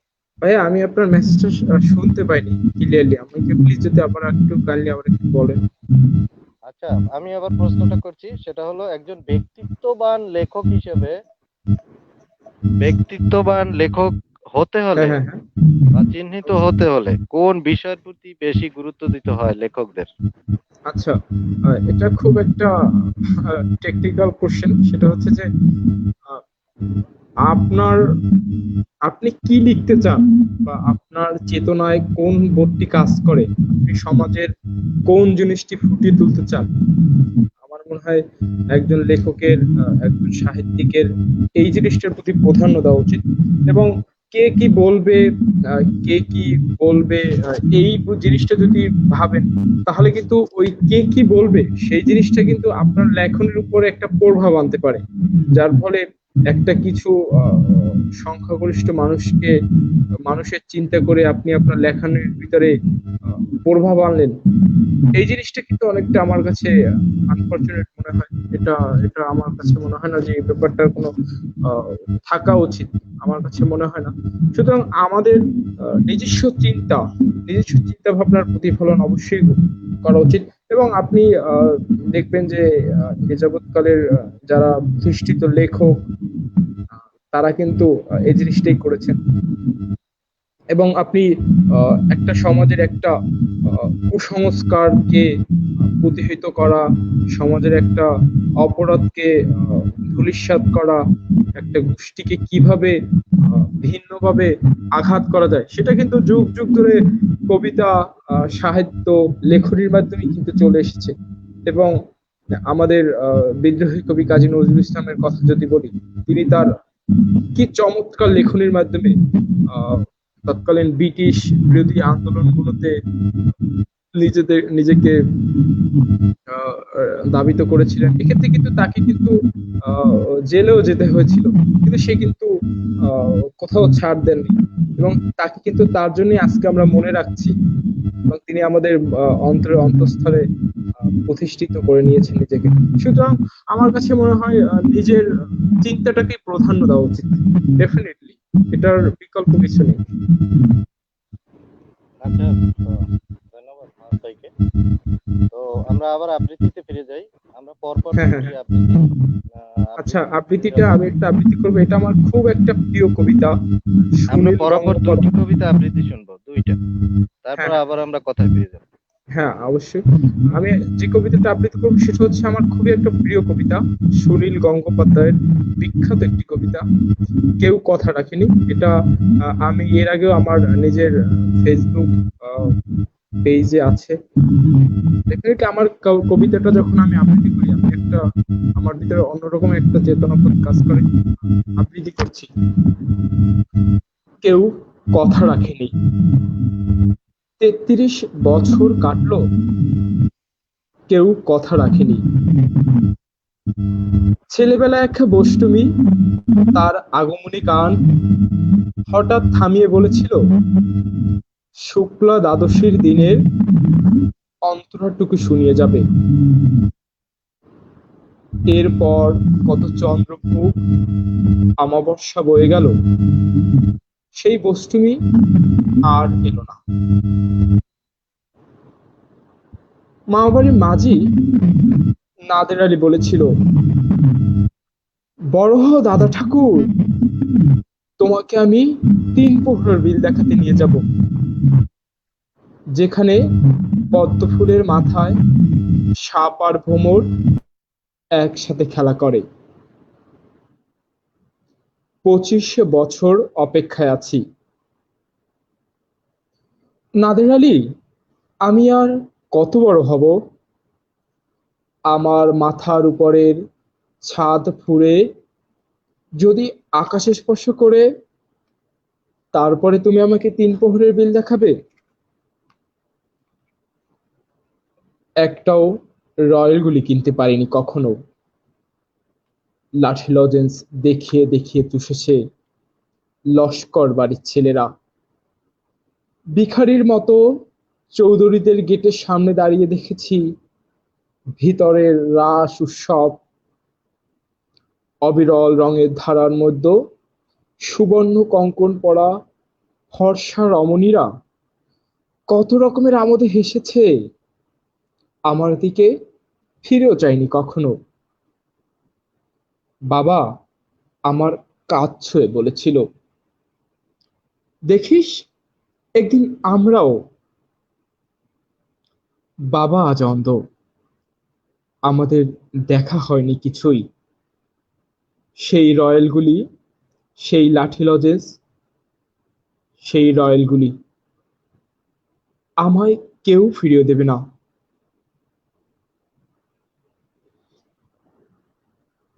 বুকের মধ্যেও হাত রেখে বর্ণ বলেছিল, যেদিন আমাকে সত্যিকারের ভালোবাসবে, সেদিন তোমার বুকে এরকমের আতরের গন্ধ হবে। ভালোবাসার জন্য আমি হাতের মুঠোয় প্রাণ নিয়েছি। দুরন্ত ষাঁড়ের চোখে বেঁধেছি লাল কাপড়। বিশ্ব সংসার তন্ন তন্ন করে খুঁজে এনেছি ১০৮টি নীলপদ্ম, তবুও কথা রাখিনি বরুণা। শুধু তার বুকে এখন মাংসের গন্ধ।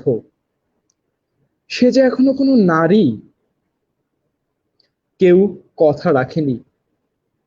৩৩ বছর কাটলো, কেউ কথা রাখে না। এটা অসাধারণ একটা কবিতা, সুনীল গঙ্গোপাধ্যায়ের বিখ্যাত একটি কবিতা। আহ, যে কেউ শুনলেই কবিতাটার প্রেমে পড়তে সে বাধ্য হবে। অবশ্যই একটি প্রেমের কবিতা।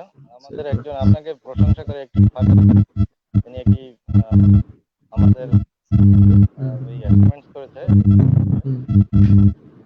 জানো, আমরা কমেন্টস একটু পরে আবার শুনবো, এই দেখবো। তার আগে শুনি ফারজানার কমেন্টসটা উপরে আমরা দেখতে চাই। হ্যাঁ ভাইয়া, দর্শক, সেটা হলো তিনি লিখেছেন আপনার একটু যদি হেডফোনে এটা এটা একটু কাছে নিলে আমার মনে হয় এটা শুনতে পাবো। আচ্ছা, ফারজানা লুবনা তিনি বলেছেন হ্যাঁ, লিখেছেন। মুনমুন চ্যাটার্জির, বিখ্যাত একজন আবৃত্তি শিল্পী পশ্চিমবঙ্গের, মুনমুন চ্যাটার্জির ভয়েসে আবৃত্তিটা শুনলাম, আপনার ভয়েসে শোনা অনেক ভালো লাগলো ভাইয়া। থ্যাঙ্কস সো মাচ, আচ্ছা, আপনাকে অনেক প্রশংসা। থ্যাংক ইউ, ধন্যবাদ। এবং তিনি আমাদের সাথে আছেন শুরু থেকে, এর জন্য আমরা আসলে তার প্রতি কৃতজ্ঞ। অবশ্যই অনেক অনেক ধন্যবাদ ফারজানা লুবনা। এবার আমরা আবৃত্তি শুনবো। আচ্ছা, সেটা হচ্ছে এটা আমি শ্রদ্ধেয় আসাদুজ্জামান নূরের কাছ থেকে আমি আবৃত্তিটা শুনেছিলাম। এটা হচ্ছে এই করোনাকালীন সময়ে, পৃথিবীর এই মহা দুর্যোগের সময়ে আমরা সবাই মোটামুটি যখন ঘরবন্দি ছিলাম, নিজেদেরকে গুটিয়ে নিয়েছিলাম, সেক্ষেত্রে সেই সময় এই কবিতাটা আমি তার কাছ থেকে শুনেছিলাম। আমার কাছে দারুণ লেগেছে। এবং আমরাই কিন্তু এই করোনার উৎপত্তি কিন্তু মানুষের, এবং মানুষ পৃথিবীটাকে তাদের জীবন অথবা জীবিকার জন্য বা নিজেদের উন্নতির জন্য পৃথিবীটার যে অবস্থা করেছে, সেটা প্রাকৃতিক দূষণ, এভরিথিং, পানি বা বায়ু, অর্থাৎ আমাদের প্রয়োজনে আমরা পৃথিবীটাকে ব্যবহার করেছি, এবং আমরা কিন্তু অন্য প্রাণীদের কথা বা তাদের চিন্তা আমরা করি না। সেই জায়গা থেকে একটা কবিতা, যে ঈশ্বর হোক সবার, সৃষ্টিকর্তা সবার হোক। কেননা সৃষ্টিকর্তা শুধু আমাদেরকে মানুষ হিসেবে আমাদেরকেই তৈরি করেননি, তিনি আরো অজস্র অগণিত প্রাণী তৈরি করেছেন, এবং আমরা কিন্তু তাদের কথা ভাবছি না শুরু থেকে। সুতরাং সেই জায়গা থেকে সৃষ্টিকর্তা আমাদের সবার, অর্থাৎ সৃষ্টিকর্তার আমাদের সবাইকে তৈরি করেছেন। সুতরাং এই পৃথিবীটাও সবার, মানুষের একার নয়। এই পৃথিবীতে একজন মানুষের যেভাবে বসবাস করার অধিকার রয়েছে, এবং একটা ছোট পিপিলিকারও সেরকমের বসবাস করার অধিকার রয়েছে, কারণ আল্লাহ তাকেও সৃষ্টি করেছে। সুতরাং আমরা কিন্তু তাদের কথা ভাবছি না। প্রকৃতি দূষণের মাধ্যমে আমরা তাদের বাসস্থান, তাদের বাস্তব সংস্থান, খাদ্য, সবকিছুর উপরে আঘাত এনেছি। তাদের বসবাসের কথা আমরা চিন্তা না করি, শুধু আমরা অট্টালিকা বানানোর চিন্তায় রয়েছি। সেই জায়গা থেকে লিখেছেন। এবং তারা যেভাবে এক পৃথিবীতে সংখ্যালঘু হয়ে আসছে মানুষের যন্ত্রণায়, সেটা কবি খুব দারুণভাবে এখানে ফুটিয়ে তুলেছেন। সেটা একটু আবৃত্তি করছি। তিনি তো তোমাদের একার সৃষ্টিকর্তা নয়, তিনি হয়তো ডলফিনের আবেদন মঞ্জুর করেছেন, তিনি হয়তো সাগরের মোনাজাত কবুল করেছেন, তিনি হয়তো বনের প্রার্থনা মন দিয়ে শুনেছেন, তিনি হয়তো পাহাড়ের দাবিগুলোকে যৌক্তিক মনে করেছেন, তারাও হয়তো টিকে থাকার জন্য দুহাত বাড়িয়েছিল, হয়তো তারাও কেঁদেছিল রাতের পর রাত। নইলে আজ আকাশ কেন হবে এত নীল, নইলে পাখিরা কেন আজ মুখরিত হবে দুরন্ত কলহলে। তিনি তো মানুষের একার সৃষ্টিকর্তা নয়, আর পৃথিবী তো তোমাদের একার নয়, পৃথিবীও সৃষ্টি করেছেন সৃষ্টিকর্তা, সুতরাং তাদেরও তো প্রাণী সে। এটা দারুণভাবে ফুটিয়ে তুলেছে কবিতাটিতে প্রাণীকুলের যে আকুতি, মানুষের প্রতি তাদের একটা অত্যাচার বৈষম্যের যে একটা শ্রেষ্ঠ পর্যায়ে চলে গিয়েছিল। সৃষ্টিকর্তা হয়তো মনে করেছেন যে এখন হয়তো মানুষকে একটু থামানোর প্রয়োজন আছে, কারণ আমি ওই প্রাণীকুলের বাকি প্রাণীদেরকেও তো সৃষ্টিকর্তাই তৈরি করেছেন। ধন্যবাদ কাজী নজরুল ইসলাম ভাইয়া। ধন্যবাদ ভাই। আমরা একটি ফারজান একটি কবিতা তিনি রিকোয়েস্ট করেছেন, কবিতাটি আমরা স্ক্রিনে দেখব। সম্ভব নির্ভুল, খুব সম্ভবত বঙ্গবন্ধু কবিতা। হ্যাঁ, একবার এসেছিল, আমার মনে হয় সম্ভবত পরে আবার চলে গেছে, আমরা হয়তো অন্য কথায় ছিলাম। তত আবৃত্তি করবেন বঙ্গবন্ধু ফারজানা লুবনার একটি কবিতা।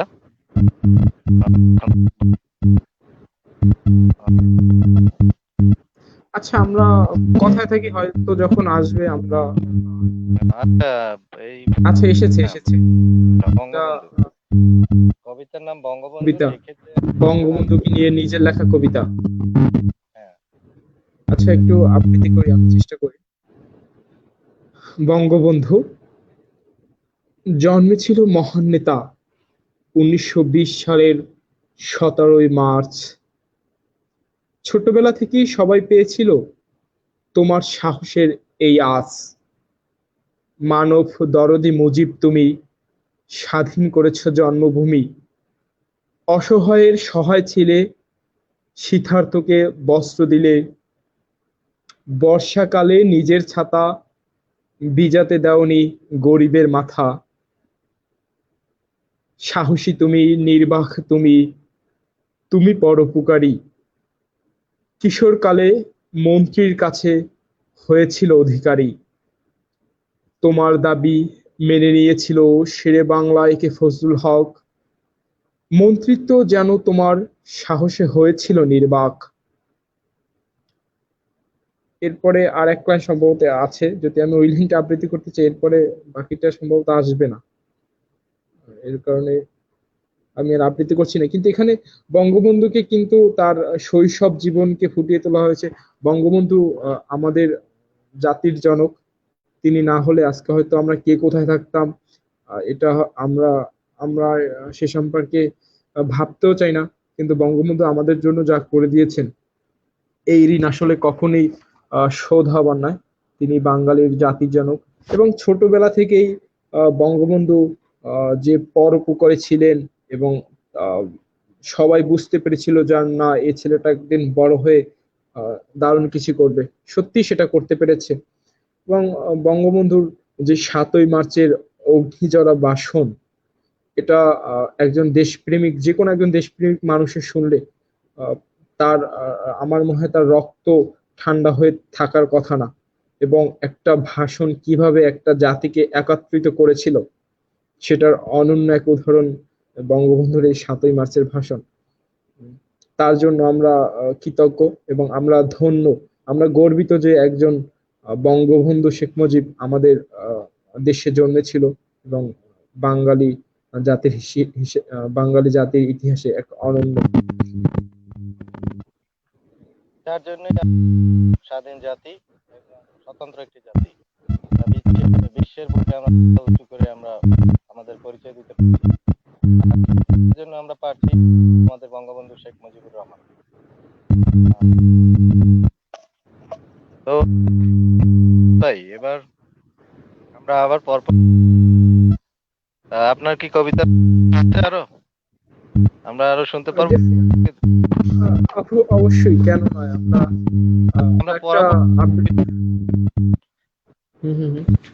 আচ্ছা, আমার কাছে একটা অনেক বড় একটা কবিতা আছে, আমি সেটা জানি না সেটা এখন এখানে আবৃত্তি করার মতো আছে কিনা। আমার কাছে আমি একটা ছোট একটা কবিতা আবৃত্তি করি। এটা হচ্ছে মহাদেব সাহার। যারা ভালোবাসাকে সংজ্ঞায়িত করার চেষ্টা করেন, যারা ভালোবাসাকে একটা সংজ্ঞায় আবদ্ধ করার চেষ্টা করেন, অথবা ভালোবাসাকে যারা একটা গ্রামারের ভিতরে নিয়ে আসতে চান, তাদের জন্য এই কবিতাটা, যে আসলে ভালোবাসার কোনো জাত প্রথা নেই, ভালোবাসা কোনো সীমানা মানে না, ভালোবাসা কোনো বাধা মানে না, ভালোবাসা কে কোন ধর্মের সেটা ভালোবাসার ক্ষেত্রে মুখ্য বিষয় না। ভালোবাসা শুধুমাত্র দুটি মনের মিলনই হচ্ছে ভালোবাসার প্রধান উপাদান। এই কবিতায় দারুণভাবে সেটা ফুটিয়ে তোলা হয়েছে এবং কবিতাটা আমার কাছে বেশ ভালো লেগেছে। দর্শকদের উদ্দেশ্যে আমি শোনাচ্ছি। ছন্দরীতি কবিতার নাম, মহাদেব সাহার কবিতা। তোমাদের কথায় কথায় এত ব্যাকরণ, তোমাদের উঠতে বসতে এত অভিধান, কিন্তু চঞ্চল জলনার তো কোনো ব্যাকরণ নেই। আকাশের কি কোনো ব্যাকরণ আছে? সমুদ্রেরও কিন্তু কোনো অভিধান নেই। ভালোবাসার ব্যাকরণ মানে না কখনো হৃদয়ের চেয়ে বড় কোনো সংবিধান নেই। হৃদয় যা পারে তা জাতিসংঘও পারে না। গোলাপ ফোটে না কোনো ব্যাকরণ বুঝে, প্রেমিক কি ছন্দ পড়ে সম্বোধন করে?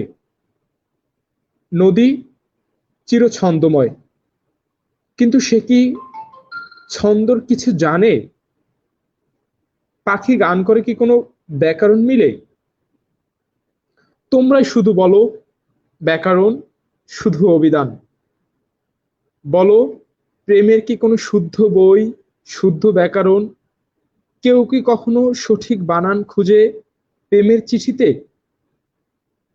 কেউ কি জানতে চায় প্রেমালাপ স্বরের না মাত্রার? নীরব চুম্বনী জানি পৃথিবীর শ্রেষ্ঠ ছন্দরীতি।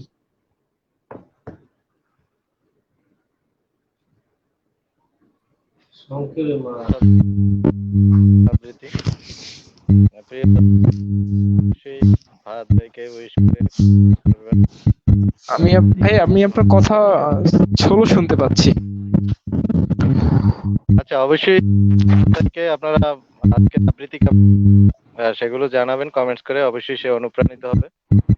ডেফিনেটলি। তো মানে অসাধারণ লেগেছে কবিতাগুলো, এর আবৃত্তি বা কবিতাগুলো। তো এখন আরেকটি কবিতা শুনবো। ভাইয়া হ্যালো, আপনার আরেকটি কবিতা আবৃত্তি শুনবো এখন। আচ্ছা, যদি আমি আপনাদেরকে আরেকটা কবিতা শোনাতে চাই, সেক্ষেত্রে খুব বড় একটা কবিতা, এবং এই কবিতাটা আমার মনে হয় এখানে শোনানোটা যায় না, এটা অনেক বড় একটা কবিতা। কবিতার নাম হচ্ছে নয়া বউ। আচ্ছা, এবং আমরা আচ্ছা, নয়া বউ এই কবিতাটিতে একজন একজনের জীবনে তার এক সঙ্গী হওয়া থেকে তাদের ভালোবাসা ফুটে উঠেছে, সঙ্গী হওয়া থেকে এরপরে জীবন পরিচালিত, জীবনের বিভিন্ন ধাপ অতিক্রম হয়েছে, এবং এক সময় এই গল্পটার আহ, খুবই একটা আপসেটেড একটা অধ্যায় থেকে সমাপ্তি, যেখানে খুবই দুঃখবহ একটা কবিতাটার শেষ অংশে। এবং এটা আমার কাছে মনে হয় দর্শকের যদি ভালো করে শুনে আমার মনে হয় ভালো লাগবে। নয়া বউ। বাসর রাইতের দিন আমি বউরে জিগাইলাম, আমার কাছে তোমার প্রথম চাওয়া কি নয়া বউ? সে লাজুক লতার মতো মাথা নিচু কইরা কিছুক্ষণ চুপ করে থাইকা আমারে অবাক করে দিয়ে কইছিল, সে সারা জীবন আমার ভালোবাসা চায়, আর উপহার হিসেবে চায় একটা গাছ। আলতা, শাড়ি, গয়না এসব না চাইয়া গাছ চাউনের কথা শুনা আমার খুব হাসি পাইছিল সেই দিন। তবুও নিজের হাসি সামলাইয়া হয়েছিলাম, কি হিয়ার চাই তোমার নয়া বউ? সে কইছিল একটা শিউলি ফুলের গাছ চাই তার। শিউলি ফুল নাকি তার খুব প্রিয়।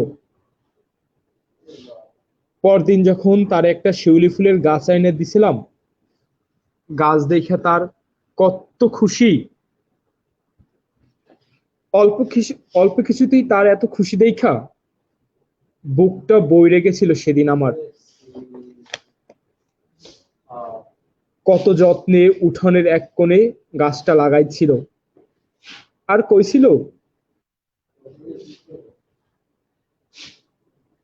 দেখবেন এই গাছের ফুল জইরা কইরা পুরো উঠান বড়াইয়া দেব, আর আমি মরলে গাছের নিচে কবর দিয়েন। আমার হাসি থাইমা গেল। কি কও বউ, এসব কথা কইবে না। নয়া বউ গাছের গোড়ায় মাটি শুকাই না দেখলেই জল দেয়, গাছের লগে কথা কয়। আমি চাইয়া চাইয়া দেখি রাইতলি নয়া বউ নিজের কাজ কাম সাইরা বারান্দায় আমার লগে হেলান দিয়া কবিতার বই পড়ত। আমি ভাই কাম কাজের মানুষ, কিছুই বুঝি না কবিতার। বউ পইরা পইরা আমারে বুঝাইয়া দেয়, খুব ভালো লাগতো আমার। রাইতের অন্ধকারে চাঁদের আলোয় বউয়ের মুখখান আরো জল জল কইরা ফুইটা ওঠে। চাঁদের নজর না লাগে আমার চাঁদের গায়ে। তাই বলি বউ, ঘরে চলো, মেলা কবিতা পড়া হইছে। নয়া বউ আদর মাখা কণ্ঠে জিদ ধরত, আর কিছুক্ষণ বসেন না। আমিও না কইবার পারতাম না। দিন গেল কেমনি এমনি কিছুদিন। শিউলি গাছটাও ধমাকা দিয়া বড় হইল এতদিনে। একদিন রাইতে হ্যাঁ, তারপরে উরি মাহবুবরে উরি আল্লাহরে কবিতা আপনি বউ আমারে জিজ্ঞাসা করলো, বউ আমাকে বলল তুই বাপ হইবা।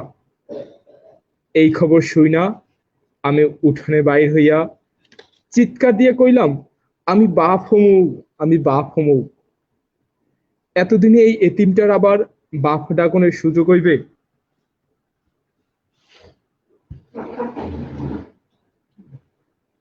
ত্রিভুবন শূন্য যার, তিন কুলে যার কেউ নাই, হে আবার বাপ হইব। আল্লাদে বৌরে কোলে তুইলা উঠানে গোড়পাক দিলাম। সেই দিনই ঠিক কইলাম, নয়া বউ যেই দিন আমার এই ফুটফুট একটা বাচ্চা কোলে দেবে, সেই দিন বউরে একখানা কবিতার বই উপহার দিব। বউ যে আমার বড় ভালোবাসে কবিতা। সেই দিন আকাশটা কেমন ঘন কইরা আইলো, বউ আমার ব্যথায় ছটফট করতেছে। আমি পুরুষ মানুষ, কি করে বুঝে কুলাই না। কিছুক্ষণ পর বউ আমার চাঁদের মতন একটা মাইয়া জন্ম দিল। কিন্তু এ কি, বউ আমার চোখের দিকে এমন ড্যাব ড্যাব করে তাকাইয়াছে কেন? বউ, ও নয়া বউ, কি হইল তোমার? তোমার লাগে একটা উপহার আছে, নিবা না বউ? ও বউ। দুধের শিশু ঘরে রাইখা নয় বউর আমি, কপাট নাই জানালা নাই, শিউলি গাছের তলে এমন একটা ঘরে যত্নে শোয়াই দিলাম। তার 3 দিন পর মাইয়েরাও ফাঁকি দিল আমারে। মা নাই, নিষ্পাপ শিশুটার খুব কষ্ট হয়েছে এই 3 দিনে। তার মায়ের পাশে রাইখা দিছি বুকে পাথর বাইন্দা। পরদিন দেখি কবর দুইটা শিউলি ফুলে বইরা গেছে। কবিতার বইখান বারান্দার এক কোণে অবহেলায় পইরা আছে। শুধু নয়া বউ নাই, নাই, নয়া বউ নাই।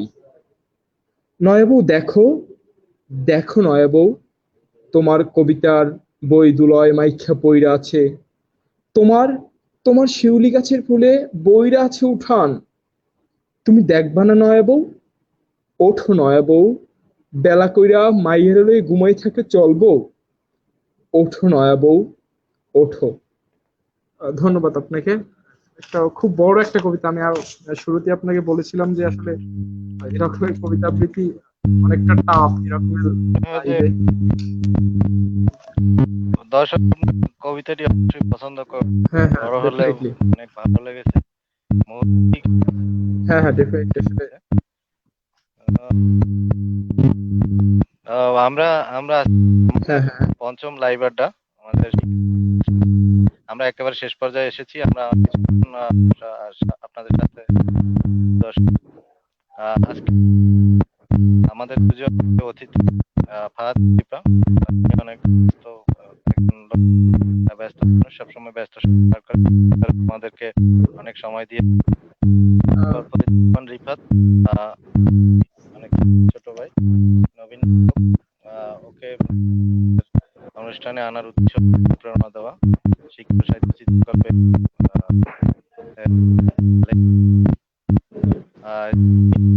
অনেক কথা শুনতে চেয়েছিলাম, বাট নেটওয়ার্ক সমস্যার কারণে এবং ব্যক্তিগত হ্যাঁ মাঝপথে সে আমাদের সাথে আর শেষ পর্যন্ত যোগাযোগ রাখতে পারেনি রিফাত ভাইয়া।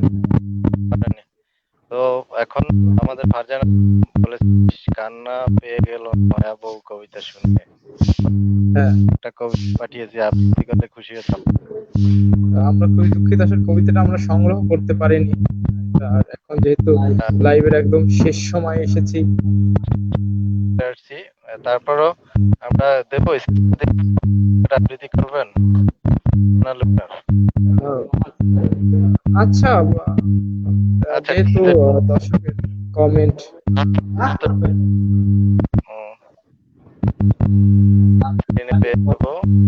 অবশ্যই প্রিয় দর্শক, আমরা অনুষ্ঠানে অনেকটা সময় আমরা পার করছি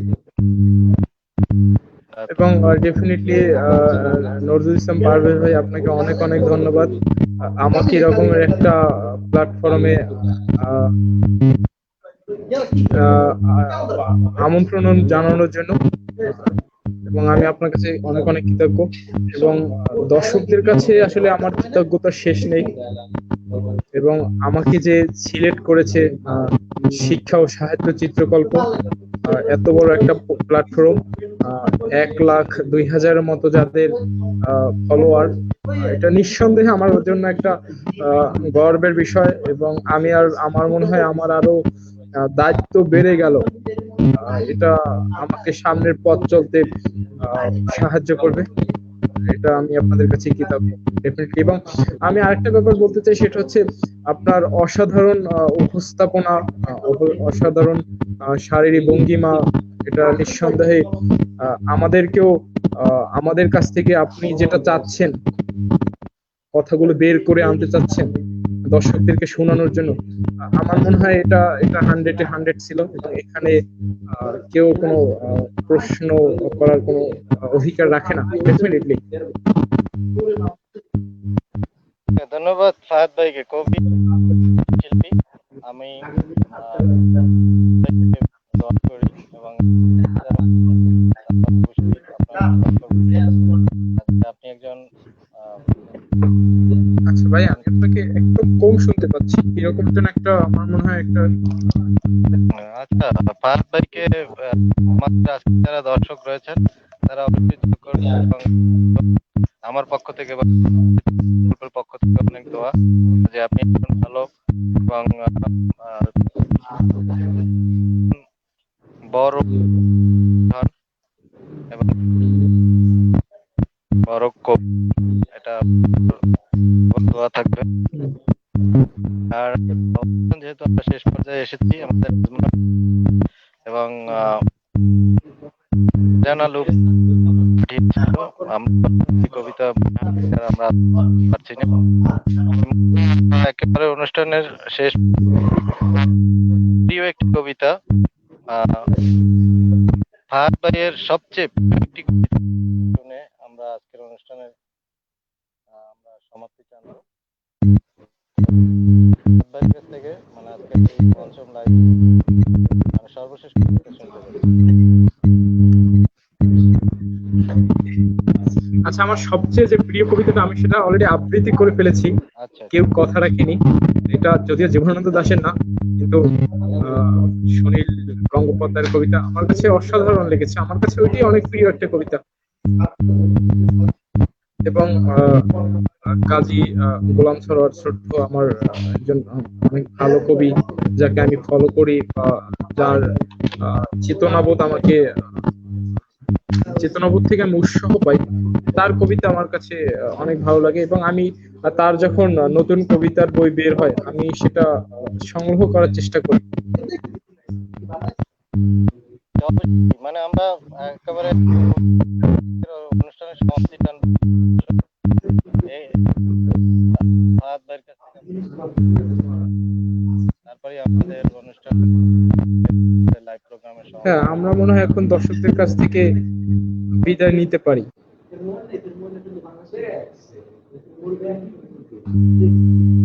আমরা সর্বশেষ একটি কবিতা শুনবো। সরাসরি যদি আমি আপনাকে একটা কবিতা শোনাই, সেটা হচ্ছে এটা হচ্ছে আমার লেখা একটা কবিতা, ভালোবাসার একটা কবিতা।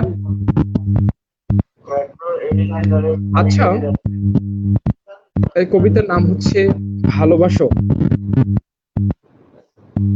আচ্ছা, অচেনা অজেনা আমি হুট করে সামনে এসে যদি বলি ভালোবাসি, খুব কি বিরক্ত হয়ে পুরো উপর তুলে কপালে ভাঁজ ফেলে কি জিজ্ঞাসা করবে কে আপনি? নাকি হালকা নিভু নিভু চোখে মাথা চুলকিয়ে একগাল হেসে বলবে তাই? নাকি আবার বিব্রত হয়ে বিরু চোখে আমতা আমতা করে বলবে ইয়ে মানে আমাকে? কিভাবে, কখন? আচ্ছা, যদি কবি কবি ভাব নিয়ে চোখ থেকে চশমাটা মুখে রহস্যের ছাপ ছায়া দাঁড়িয়ে থেকে কি বলবে তাই নাকি প্রিয়া? তো ভালোবাসো ঠিক কতটা? আছে কি জানা? যদি বা করতা, তবে আজ কেন হুট করে বলা? আছে কি জানা? এই যে তোমাকেই বলছি প্রিয়া, আসলে কেমন হবে ব্যাপারটা? কিভাবে কি বলতে পারো তা হয়তো আমার জানা নেই। হালকা একটু মুচকি হেসে পাশ কাটিয়ে কি চলে যাবে? আর তেমন কিছু না, সত্যি বলছি, একটি বারও আর পিছনে ফিরে তাকাবো না। ধন্যবাদ ভাইয়া আপনাকে। ধন্যবাদ। এখন দর্শকদের উদ্দেশ্যে একটু কথা বলবো, বিশেষ করে পাচ্ছি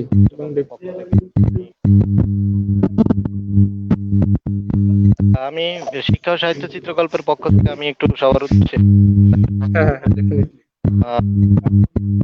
সেটা হলো শিক্ষা ও সাহিত্য চিত্রকল্প একটি বাংলাদেশের জন্য একটি শিক্ষা ও সাহিত্য বিষয়ক একটি প্ল্যাটফর্ম করেছেন যে আমাদের পেজের গ্রুপ রয়েছে এবং আমাদের যেখানে দুইটি গ্রুপে লেখাগুলো সেগুলো গ্রুপে পাঠানো থেকে আমরা লেখা আমাদের পছন্দ হয় সেগুলো আমরা ওখান থেকে নিয়ে আমরা পেজে পাবলিশ করি এবং ডিলিট করে দেই। তো এখানে অনেক কবি সাহিত্যিক যে ওই গ্রুপের লেখাগুলো নেই, লেখাগুলো খুব সম্ভব পছন্দ হয়নি বা ডিলিট করে দিয়েছে। ওখানে থেকে যখন আমরা লেখা পাবলিশ করি তখন গ্রুপ থেকে লেখাটা ডিলিট করি এবং মূলত গ্রুপ দুইটি শিক্ষা একটা গ্রুপ এবং চিত্রকল্প লেখক পুরাণ, যেটা পাবেন গ্রুপ নামে, এবং চিত্রকল্প এবং গ্রুপ থেকে লেখাটি আমরা পাবলিশ করি। আমাদের নিচে আমাদের অ্যাড্রেস আছে www.facebook.com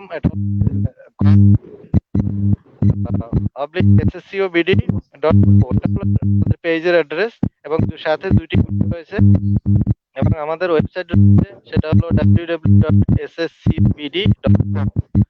সেখানে আমরা পাবলিশ পেজ শেয়ার দিই। আর আমাদের আজকে যে আমাদের লাইভ প্রোগ্রাম, এগুলো আমাদের চলমান program, বিভিন্ন সময় বিভিন্নভাবে আমাদের এরকম সাহিত্য প্রেমীদের নিয়ে আমরা লাইভ অনুষ্ঠান করব। আমাদের প্রোগ্রাম চলমান থাকবে। ফাহাদ ভাই, আপনার কথা বলতে পারি আমাদের যে আমাদের 90তম অনুষ্ঠান পর্যন্ত যে আমাদের অনুষ্ঠানে আমাদের একটা বড় ধরনের আয়োজন, সেখানে আপনি অবশ্যই আমন্ত্রিত হবেন। আর আপনি একটি কথা বলবেন, সেটা হলো শিক্ষা সাহিত্য চিত্রে আপনাকে সবসময় মানে ভাই আমি আপনাকে বুঝতে পারিনি, আপনার শিক্ষা সাহিত্য চিত্রকল্প নিয়ে যেটা বলছেন আমি সেটা বুঝতে পারিনি। আচ্ছা, শিক্ষা চিত্রকল্পে আপনার উপস্থিতি সকলের কাম্য। মানে আপনি শিক্ষা চিত্রকল্পের একটা জায়গায় আপনি বিচরণ করেন। হ্যাঁ, সব যারা দর্শক হয়েছে তারা এটা আপনার উপরে মানে একটা চাওয়া চিত্রকল্পে আপনি থাকেন, সবাই শুনান, তাদের একটি চাওয়া। তো এই চাওয়াটা কি পূর্ণ হবে কিনা শিক্ষা ও সাহিত্য চিত্র? আচ্ছা, আমি আপনার কথাগুলো খুব কাটা কাটা আসে, আমি আপনার মেসেজটা বুঝতে পারিনি, একটু শব্দ হচ্ছে, আবার কখনো কথা বুঝতে পারছি, সেক্ষেত্রে আমি আপনার কথাটা বুঝতে পারিনি। দর্শকরা হয়তো বা এখান থেকে আমাকে হয়তো বা ভুল বুঝতে পারে, কিন্তু আমি আসলে এখন এক্ষেত্রে কি প্রয়োজনীয় ব্যবস্থা বা কি আপনি আমাদের শিক্ষা ও সাহিত্য চিত্রকল্পের একজন আবৃত্তি শিল্পী হিসেবে আপনি আবৃত্তি শোনাবেন সবসময়, মানে যখন হ্যাঁ, ডেফিনেটলি কেন না। শিক্ষা সাহিত্য চিত্রকল্প আমার কাছে এই পেজটা বা এই প্রতিষ্ঠানটা আমার কাছে দারুণ লাগে, এবং আমি তাদের সাথে সবসময় থাকবো। এবং শিক্ষা সাহিত্য চিত্রকল্পে যারা লেখে, আমি প্রত্যেকটা লেখায় আমার মনে হয় পড়েছি, খুব ভালো লেখে, এবং যারা আছে এবং এটা পেজের বা যারা এই প্রতিষ্ঠানের যারা শীর্ষস্থানীয় পদে রয়েছে তারা খুব খুব অ্যাক্টিভ, এবং তাদের কার্যক্রম আজ বিস্তৃত হয়েছে। না হলে 1,02,000 সদস্যের একটা পরিবার হওয়াটা কিন্তু এত সহজ নয়, এবং সেটা তারা করতে পেরেছে। এটা তাদের একাগ্রষ্ট চেষ্টা এবং চিন্তা একটা দারুণ প্রতিফলন। এবং আমি তাদের সাথে আমি শিক্ষা সাহিত্য চিত্রকল্পের সাথে আছি এবং থাকবো। অসংখ্য ধন্যবাদ ফাহাদ।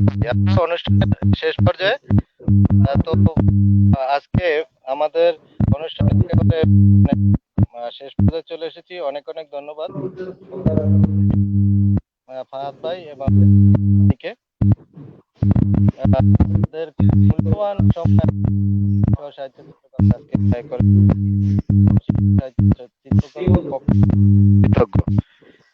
প্রিয় দর্শক, আপনাদের সম্পত্তি রইল আমাদের সুদীর্ঘ পথ, আপনাদের মানে আমাদের সাথী, আমাদের পথ চলার কোনো ভুল হলে কম সুন্দর দৃষ্টিতে দেখবেন এবং আমাদের বিভিন্নভাবে নির্দেশনা দিবেন। আজকে বিদায় নিচ্ছি। সবাইকে অনেক অনেক ধন্যবাদ। ভাই অনেক ধন্যবাদ। ডেফিনেটলি আপনাকে অনেক অনেক ধন্যবাদ। এবং এই অনুষ্ঠানটাকে এত সাফল্যমণ্ডিত করা, এই অনুষ্ঠানটার পিছনে যারা কাজ করেছেন, পর্দার পিছনে যারা কাজ করেছেন, তাদেরকে অনেক অনেক ধন্যবাদ। এবং শেষ পর্যন্ত আমরা থাকতে পেরেছি, আড্ডা দিতে পেরেছি, দর্শকদের সাথে কথা বলতে পেরেছি, টোটাল টাইমটা ইস গুড ছিল। সবাইকে অনেক অনেক ধন্যবাদ। আচ্ছা, শুভরাত্রি সবাইকে। শুভ